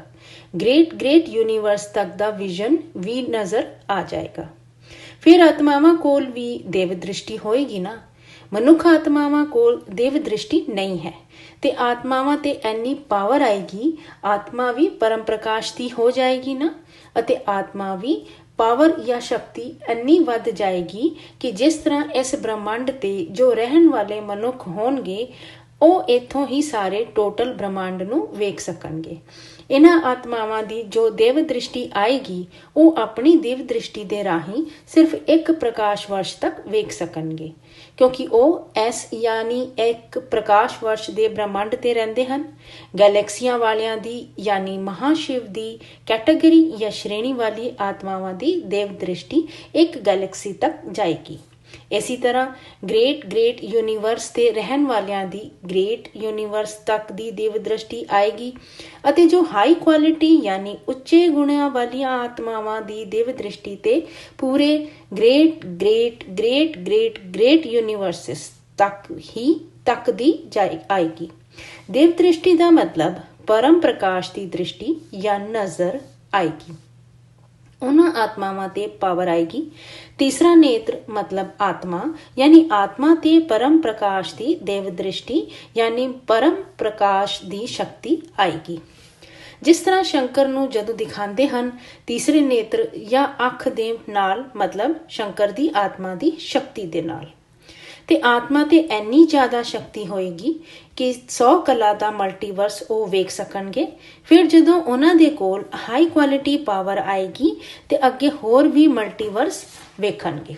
ਅਨੰਤ ਮਤਲਬ ਜੇਕਰ ਅਸੀਂ ਸੰਖੇਪ ਤੇ ਜਾਂ ਇਨ ਸ਼ਾਰਟ ਤੇ ਦਸੀਏ ਤੇ ਹੁਣ ਜੋ ਸਾਰੀ ਦੁਨੀਆ ਤੇ ਸਤਜੁਗ ਦੇ ਆਉਣ ਦੀ ਗੱਲ ਹੋ ਰਹੀ ਹੈ, ਪਰ ਇਹ ਨਵਾਂ ਵਕਤ ਤੇ ਅਲੱਗ ਹੈ। ਹੁਣ ਜੋ ਅੱਗੇ ਵਕਤ ਆਉਣ ਵਾਲਾ ਹੈ ਉਹ ਸਤਜੁਗ ਨਹੀਂ, ਬਲਕਿ ਪੂਰਾ ਬਦਲਾਵ ਹੋ ਕੇ ਬੇਹੱਦ ਦਾ ਪਰਮ ਵਕਤ ਆਉਣ ਵਾਲਾ ਹੈ, ਅਤੇ ਉਸ ਨੂੰ ਕਿਸੇ ਯੁੱਗ ਦਾ ਨਾਂ ਦੇਣਾ ਉਸ ਸਮੇਂ ਲਈ ਪੋਸੀਬਲ ਜਾਂ ਸੰਭਵ ਨਹੀਂ ਹੈ। ਬਾਪੂ ਜੀ ਇਹ ਸਾਰਾ ਕੁਝ ਜੋ ਨਵੇਂ ਸੰਸਾਰ ਦੇ ਬਾਰੇ ਤੇ ਦੱਸਿਆ, ਉਸ ਤੇ ਸਭ ਕੁਝ ਬਦਲ ਜਾਏਗਾ। ਨਾ ਰੂਪ ਰੰਗ ਬਦਲ ਜਾਣਗੇ, ਨਾਂ ਤੱਕ ਵੀ ਬਦਲ ਗਏ ਨਾ। ਯਾਨੀ ਹੁਣ ਜਿੰਨਾ ਨਾਮਾਂ ਨਾਲ ਅਸੀਂ ਵਕਤ ਨੂੰ 4 ਯੁੱਗਾਂ ਤੇ ਵੰਡਦੇ ਹਾਂ, ਉਹ ਵਕਤ ਦੇ ਨਾਲ ਨਾਂ ਬਦਲ ਗਿਆ, ਰੂਪ ਬਦਲ ਗਿਆ, ਰੰਗ ਬਦਲ ਗਿਆ ਨਾ। ਪਰਮ ਤੱਤਾਂ ਤੇ ਬਹੁਤ ਖਰਬਾਂ ਕਲਰ ਕੰਬੀਨੇਸ਼ਨ ਹੋਣਗੇ। ਨਾਂ ਰੂਪ ਰੰਗ ਦੇ ਨਾਲ ਹੀ ਆਤਮਾ ਦੀ ਸਟੇਜ ਜਾਂ ਅਵਸਥਾ ਵੀ ਬਦਲ ਗਈ। ਆਤਮਾ ਪਰਮ ਆਤਮਾ ਬਣ ਗਈ। ਪਰਮ ਆਤਮਾ ਬਣਨ ਕਰਕੇ ਪਰਮ ਮਹਾਸ਼ਿਵ ਦੀ ਕੈਟਾਗਰੀ ਯਾਨੀ ਸ਼੍ਰੇਣੀ ਦੀ ਬਣ ਗਈ। ਇਸ ਤਰ੍ਹਾਂ ਸਭ ਕੁਝ ਬਦਲਦਾ ਜਾਏਗਾ। ਹੌਲੀ ਹੌਲੀ ਉਹ ਬੇਹੱਦ ਦਾ ਸੰਸਾਰ ਹੈ, ਬਦਲਦਾ ਜਾਏਗਾ। ਉਹ ਕੋਈ ਇਸ ਬ੍ਰਹਮੰਡ ਦਾ ਮਾਲਿਕ ਸ਼ਿਵ ਨਹੀਂ ਹੈ ਜਾਂ ਵਿਸ਼ਨੂੰ ਨਹੀਂ ਹੈ, ਗੈਲੈਕਸੀ ਦਾ ਮਹਾਵਿਸ਼ਨੂੰ ਨਹੀਂ ਹੈ। ਉਹ ਕੋਈ ਬਦਲਣ ਵਾਲਾ ਸ਼ਿਵ, ਮਹਾਸ਼ਿਵ, ਪਰਮ ਮਹਾਸ਼ਿਵ ਨਹੀਂ ਹੈ, ਬੇਹੱਦ ਦੇ ਸੰਸਾਰ ਦਾ ਬਾਪ ਹੈ। ਆਲਮਾਈਟੀ ਅਥਾਰਟੀ ਯਾਨੀ ਸਰਵ ਸ਼ਕਤੀਮਾਨ ਪਰਮ ਪਿਤਾ ਪਰਮਾਤਮਾ ਹੈ। ਅਨੰਤ ਤੇ ਬਾਪੂ ਜੀ ਹੁਣ ਇਸ ਨਵੀਂ ਦੁਨੀਆ ਤੇ ਕੌਣ ਜਾ ਸਕਦਾ ਹੈ, ਅਤੇ ਇਸ ਨਵੇਂ ਸੰਸਾਰ ਤੇ ਜਾਣ ਦੀ ਉਸਦੀ ਐਲੀਜੀਬਿਲਟੀ ਜਾਂ ਯੋਗਤਾ ਕੀ ਹੈ? ਬਾਪੂ ਜੀ ਪਹਿਲਾਂ ਤੇ ਸਾਨੂੰ 108 ਬੇਹੱਦ ਦੀਆਂ ਬੀਜ ਰੂਪ ਆਤਮਾਵਾਂ ਚਾਹੀਦੀਆਂ। ਇਹ ਗਿਆਨ ਸੁਣ ਕੇ 108 ਬੇਹੱਦ ਦੇ ਸੰਸਾਰ ਦੇ ਬੀਜ ਆਉਣਗੇ। ਫਿਰ ਹੌਲੀ ਹੌਲੀ 16,000 ਜੋ ਬਹੁਤ ਪਹਿਲਾਂ ਭੇਜੇ ਗਏ ਸਨ ਉੱਪਰੋਂ ਦੀ, ਪਰ ਉਹ ਕੰਮ ਨਹੀਂ ਕਰ ਸਕੇ, ਤੇ ਉਹ 16,000 ਆਉਣਗੇ। ਉਹ ਵੀ ਗਿਆਨ ਨੂੰ ਲੱਭ ਰਹੇ ਹੋਣਗੇ, ਪਰ ਅਸਮਾਤ ਲੋਕ ਤੇ ਫਸ ਗਏ ਹੋਣਗੇ। ਜਿਸ ਤਰ੍ਹਾਂ ਕਿ ਮੈਂ ਦੱਸਿਆ ਸੀ ਕਿ ਪੱਥਰ ਦੀ ਬੁੱਧ ਵਾਲੇ, ਜਾਨਵਰ ਦੀ ਬੁੱਧ ਵਾਲੇ, ਯਾਨੀ ਬਿਲਕੁਲ ਗਿਆਨ ਤੋਂ ਵਿਹੀਨ ਬਣ ਗਏ ਹੋਣਗੇ। ਫਿਰ ਇਸ ਤਰ੍ਹਾਂ ਕਰਦੇ ਕਰਦੇ 9 ਲੱਖ ਆਉਣਗੇ। ਫਿਰ ਹੌਲੀ ਹੌਲੀ ਕਰਕੇ ਜਦੋਂ ਇਹ ਸਾਰੇ ਪਰਿਵਰਤਨ ਜਾਂ ਬਦਲਾਵ ਦੀ ਪ੍ਰੋਸੈਸ ਤੇ ਆਉਣਗੇ, ਉਦੋਂ ਇਹਨਾਂ 9 ਲੱਖ ਨੂੰ ਲੈ ਕੇ ਫਿਰ ਬੇਹੱਦ ਦੇ ਵਿਸ਼ਵ ਦਾ ਬਾਪ ਪੂਰੇ 100 ਕਲਾ ਦਾ ਬ੍ਰਹਮੰਡ ਬਦਲੇਗਾ। ਸਾਡੇ ਸਿਰਫ ਇਸ ਇੱਕ ਬ੍ਰਹਮੰਡ ਤੇ ਹੀ ਗੜਬੜ ਜਾਂ ਖਰਾਬੀ ਹੈ। ਬਾਕੀ ਦੂਸਰੇ ਮਲਟੀਵਰਸਾਂ ਤੇ ਕੋਈ ਖਰਾਬੀ ਜਾਂ ਗੜਬੜ ਨਹੀਂ ਹੈ। ਖਰਬਾਂ ਦੂਸਰੇ ਮਲਟੀਵਰਸ ਹਨ, ਉਹਨਾਂ ਤੇ ਕੋਈ ਖਰਾਬੀ ਨਹੀਂ ਹੈ। ਸਾਰੇ ਪਰਮ ਤੱਤਾਂ ਦੇ ਬਣੇ ਹੋਏ ਹਨ, ਕਿਤੇ ਵੀ ਤੱਤ ਨਹੀਂ ਹਨ। ਅਮਰ ਪਰਮ ਲੋਕ, ਅਮਰ ਪਰਮ ਮਹਾ ਅਮਰ ਲੋਕ ਹਨ। ਕਿਤੇ ਵੀ ਮ੍ਰਿਤਿੂ ਜਾਂ ਮਰਨ ਦੀ ਦੁਨੀਆ ਨਹੀਂ ਹੈ। ਜਦੋਂ ਇਹ ਸਾਰਾ ਮਲਟੀਵਰਸ ਬਦਲ ਜਾਏਗਾ, ਉਦੋਂ ਫਿਰ ਅੰਤ ਤੇ ਆਲਮਾਈਟੀ ਅਥਾਰਟੀ ਜੋ 108 ਬੇਹੱਦ ਦੇ ਸੰਸਾਰ ਦੇ ਮਾਲਕ ਬਣਨਗੇ ਅਤੇ ਉੱਚੇ ਤੋਂ ਉੱਚੇ ਪਰਮ ਧਾਮ ਤੇ ਜਾਣਗੇ, ਉਹਨਾਂ ਨੂੰ ਲੈ ਜਾਏਗਾ ਉੱਥੋਂ, ਯਾਨੀ ਉੱਚੇ ਤੋਂ ਉੱਚੇ ਪਰਮ ਧਾਮ ਤੋਂ ਉਹ ਬੇਹੱਦ ਦੇ ਵਿਸ਼ਵ ਦੇ ਮਾਲਿਕ ਬਣਨਗੇ। 16,000 ਵੀ ਪਰਮ ਧਾਮ ਤੱਕ 108 ਨੂੰ ਫੋਲੋ ਅਪ ਯਾਨੀ 108 ਦੀ ਤਰ੍ਹਾਂ ਦੀ ਪਾਲਣਾ ਕਰਦੇ ਹੋਏ ਜਾਣਗੇ। ਇਸ ਤਰ੍ਹਾਂ 9 ਲੱਖ ਤੱਕ ਜਾਣਗੇ ਬਸ। ਬਾਕੀ ਸਭ ਆਪਣੀ ਆਪਣੀ ਗੈਲੈਕਸੀਆਂ ਤੇ ਰਹਿਣਗੇ। ਜੋ ਜਿੱਥੇ ਹੈ ਉਹ ਉੱਥੇ ਹੀ ਰਹੇਗਾ, ਐਜ਼ ਇਟ ਇਜ਼। ਜਿਸ ਤਰ੍ਹਾਂ ਇਸ ਬ੍ਰਹਮੰਡ ਵਾਲੇ ਇੱਥੇ ਹੀ ਰਹਿ ਜਾਣਗੇ ਅਤੇ ਜੋ ਦੂਸਰੇ ਬ੍ਰਹਮੰਡ ਤੋਂ ਆਏ, ਜਿਸ ਤਰ੍ਹਾਂ ਕਿ ਮਹਾਸ਼ਿਵ ਵਾਲੇ ਆਏ ਹਨ, ਤੇ ਉਹ ਆਪਣੇ ਬ੍ਰਹਮੰਡ ਤੱਕ ਵਾਪਸ ਜਾਣਗੇ। ਮਹਾਸ਼ਿਵ ਹੈ ਤੇ ਗੈਲੈਕਸੀ ਤੇ ਵਾਪਿਸ ਜਾਏਗਾ। ਅਨੰਤ ਬਾਪੂ ਜੀ ਆਪ ਜੀ ਨੇ ਤੇ ਇਹ ਬਹੁਤ ਵੱਡੀ ਗੱਲ ਦੱਸੀ ਕਿ ਦੁਨੀਆ ਦੇ ਅੰਦਰ ਜਿੰਨੇ ਵੀ 700-800 ਕਰੋੜ ਆਬਾਦੀ ਹੈ ਅਤੇ ਜੋ ਵੀ ਜਾਨਵਰਾਂ ਦੀ ਜਾਂ ਜਿੰਨੀਆਂ ਵੀ ਆਤਮਾਵਾਂ ਹਨ, ਉਹ ਜਿਸ ਜਿਸ ਬ੍ਰਹਮੰਡ ਤੋਂ ਇੱਥੇ ਆਈਆਂ ਹਨ, ਉਹ ਉਸ ਬ੍ਰਹਮੰਡ ਤੇ ਵਾਪਸ ਪਹੁੰਚ ਜਾਣਗੀਆਂ। ਬਾਪੂ ਜੀ ਅਸਲੀਅਤ ਤੇ ਜੋ ਜਿੱਥੋਂ ਆਇਆ ਹੈ ਉੱਥੇ ਪਹੁੰਚ ਜਾਏਗਾ, ਕਿਉਂਕਿ ਕੁਝ ਲੋਕ ਬਹੁਤ ਦੂਰ ਦੂਰ ਦੀ ਗੈਲੈਕਸੀਆਂ ਤੋਂ ਆਏ ਹਨ, ਕੁਝ ਦੂਰੋਂ ਦੂਰੋਂ ਦੇ ਯੂਨੀਵਰਸਾਂ ਤੋਂ ਆਏ ਹਨ, ਕੁਝ ਦੂਰ ਦੂਰ ਦੇ ਗ੍ਰੇਟ ਯੂਨੀਵਰਸ ਤੋਂ ਆਏ ਹਨ ਸਾਡੇ ਬ੍ਰਹਮੰਡ ਤੇ, ਕਿਉਂਕਿ ਇਹਨਾਂ ਨੂੰ ਪਹਿਲਾਂ ਤੋਂ ਹੀ ਆਭਾਸ ਹੋ ਗਿਆ ਸੀ ਕਿ ਹੁਣ ਮਲਟੀਵਰਸ ਤੇ ਬਹੁਤ ਗੜਬੜ ਹੋ ਗਈ ਹੈ ਤੇ ਮਲਟੀਵਰਸ ਨੂੰ ਸਿਰਫ ਆਲਮਾਈਟੀ ਅਥਾਰਟੀ ਹੀ ਬਦਲ ਸਕਦਾ ਹੈ, ਬਾਕੀ ਕੋਈ ਨਹੀਂ ਕਰ ਸਕਦਾ। ਇਸ ਕਰਕੇ ਉਹਨਾਂ ਨੂੰ ਪਹਿਲਾਂ ਤੋਂ ਹੀ ਇਹ ਅਹਿਸਾਸ ਹੋ ਗਿਆ ਕਿ ਆਲਮਾਈਟੀ ਅਥਾਰਟੀ ਐਸੀ ਬ੍ਰਹਮੰਡ ਤੇ ਆਉਣ ਵਾਲਾ ਹੈ।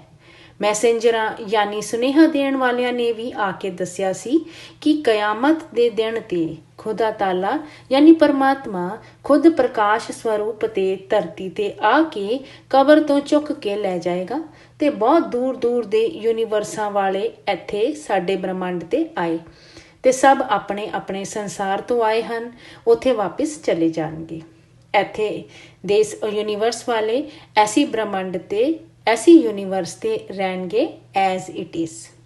ਪਰ ਜੋ ਸਾਡਾ ਯੂਨੀਵਰਸ ਹੈ, ਜੋ ਹੁਣ -100 ਕਲਾ ਯਾਨੀ ਘੱਟ ਦੀ 100 ਕਲਾ ਤੇ ਬੈਠਿਆ ਹੈ, ਜੋ 100 ਕਲਾ ਦਾ ਯੂਨੀਵਰਸ ਸੀ ਤੇ ਉਸ ਨੂੰ ਮਲਟੀਵਰਸ ਕਵਾਂਗੇ, ਕਿਉਂਕਿ ਯੂਨੀਵਰਸ ਤੇ 16 ਕਲਾ ਦਾ ਹੈ ਪਰ ਮਲਟੀਵਰਸ ਤੇ 100 ਕਲਾ ਦਾ ਹੈ।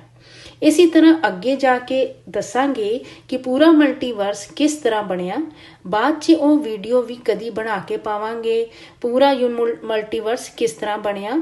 ਜੋ 100 ਕਲਾ ਦਾ ਮਲਟੀਵਰਸ ਸੀ, ਉਸ ਦੇ ਮਾਲਿਕ ਨੇ ਮਲਟੀਵਰਸ ਕਿਸ ਤਰ੍ਹਾਂ ਬਣਾਇਆ ਹੈ, ਉਹ ਵੀ ਦੱਸਾਂਗੇ ਕਦੀ ਮੌਕਾ ਮਿਲਿਆ ਤੇ। ਅੱਗੇ ਬਾਪੂ ਜੀ ਕਹਿੰਦੇ ਹਨ ਕਿ ਮੈਂ ਤੇ ਜਾਣਦਾ ਹੀ ਹਾਂ, ਮੈਂ ਤੇ ਬੇਹੱਦ ਦਾ ਸੰਸਾਰ ਕਿਸ ਤਰ੍ਹਾਂ ਬਣਿਆ ਉਹ ਵੀ ਜਾਣਦਾ ਹੀ ਹਾਂ, ਕਿਉਂਕਿ ਮੈਨੂੰ ਉੱਪਰ ਵਾਲੇ ਨੇ ਸਭ ਕੁਝ ਦਿਖਾ ਦਿੱਤਾ ਹੈ, ਮਤਲਬ ਆਲਮਾਈਟੀ ਅਥਾਰਟੀ ਨੇ। ਅਨੰਤ ਨਹੀਂ ਬਾਪੂ ਜੀ, ਆਪ ਜੀ ਦੀ ਇਹ ਜੋ ਵੀਡੀਓਜ਼ ਹਨ ਬਹੁਤ ਫੇਮਸ ਜਾਂ ਮਸ਼ਹੂਰ ਹਨ, ਜਿਸ ਤਰ੍ਹਾਂ ਕਿ ਹਿਸਟਰੀ ਆਫ ਯੂਨੀਵਰਸ ਹੈ, ਮੈਡੀਟੇਸ਼ਨ ਵਾਲੀਆਂ ਜੋ ਵੀਡੀਓਜ਼ ਹਨ, ਅਤੇ ਜਿਸ ਤਰ੍ਹਾਂ ਆਪ ਜੀ ਨੇ ਐਸਟਰਲ ਟਰੈਵਲਿੰਗ ਯਾਨੀ ਸੂਖਮ ਸਰੀਰ ਦੀ ਯਾਤਰਾ ਦੇ ਬਾਰੇ ਤੇ ਦੱਸਿਆ, ਇਨਵਿਜ਼ੀਬਲ ਸਾਇੰਸ ਯਾਨੀ ਅਦ੍ਰਿਸ਼ ਸਾਇੰਸ ਦੇ ਬਾਰੇ ਤੇ ਦੱਸਿਆ ਹੈ, ਅਤੇ ਇੱਕ ਰਿਮੋਟ ਵਿਊਇੰਗ ਸੀਕ੍ਰੇਟ ਦੇ ਬਾਰੇ ਤੇ ਦੱਸਿਆ ਹੈ ਕਿ ਪੂਰੀ ਦੁਨੀਆ ਤੇ ਜੋ ਚੈਨਲਿੰਗ ਜਾਂ ਦਾ ਕੰਮ ਕਰਦੇ ਹਨ ਜਾਂ ਜੋ ਵੀ ਰਿਮੋਟ ਮਾਧਿਅਮ ਜਾਂ ਰਿਮੋਟ ਸੋਰਸ ਦਾ ਕੰਮ ਕਰਦੇ ਹਨ, ਉਹ ਕਿਸ ਤਰ੍ਹਾਂ ਕਰਦੇ ਹਨ। ਅਤੇ ਕਿਉਂ ਕਰਦੇ ਹਨ। ਇਹ ਸਾਰੀਆਂ ਗੱਲਾਂ ਆਪ ਜੀ ਨੇ ਦੱਸੀਆਂ ਹਨ।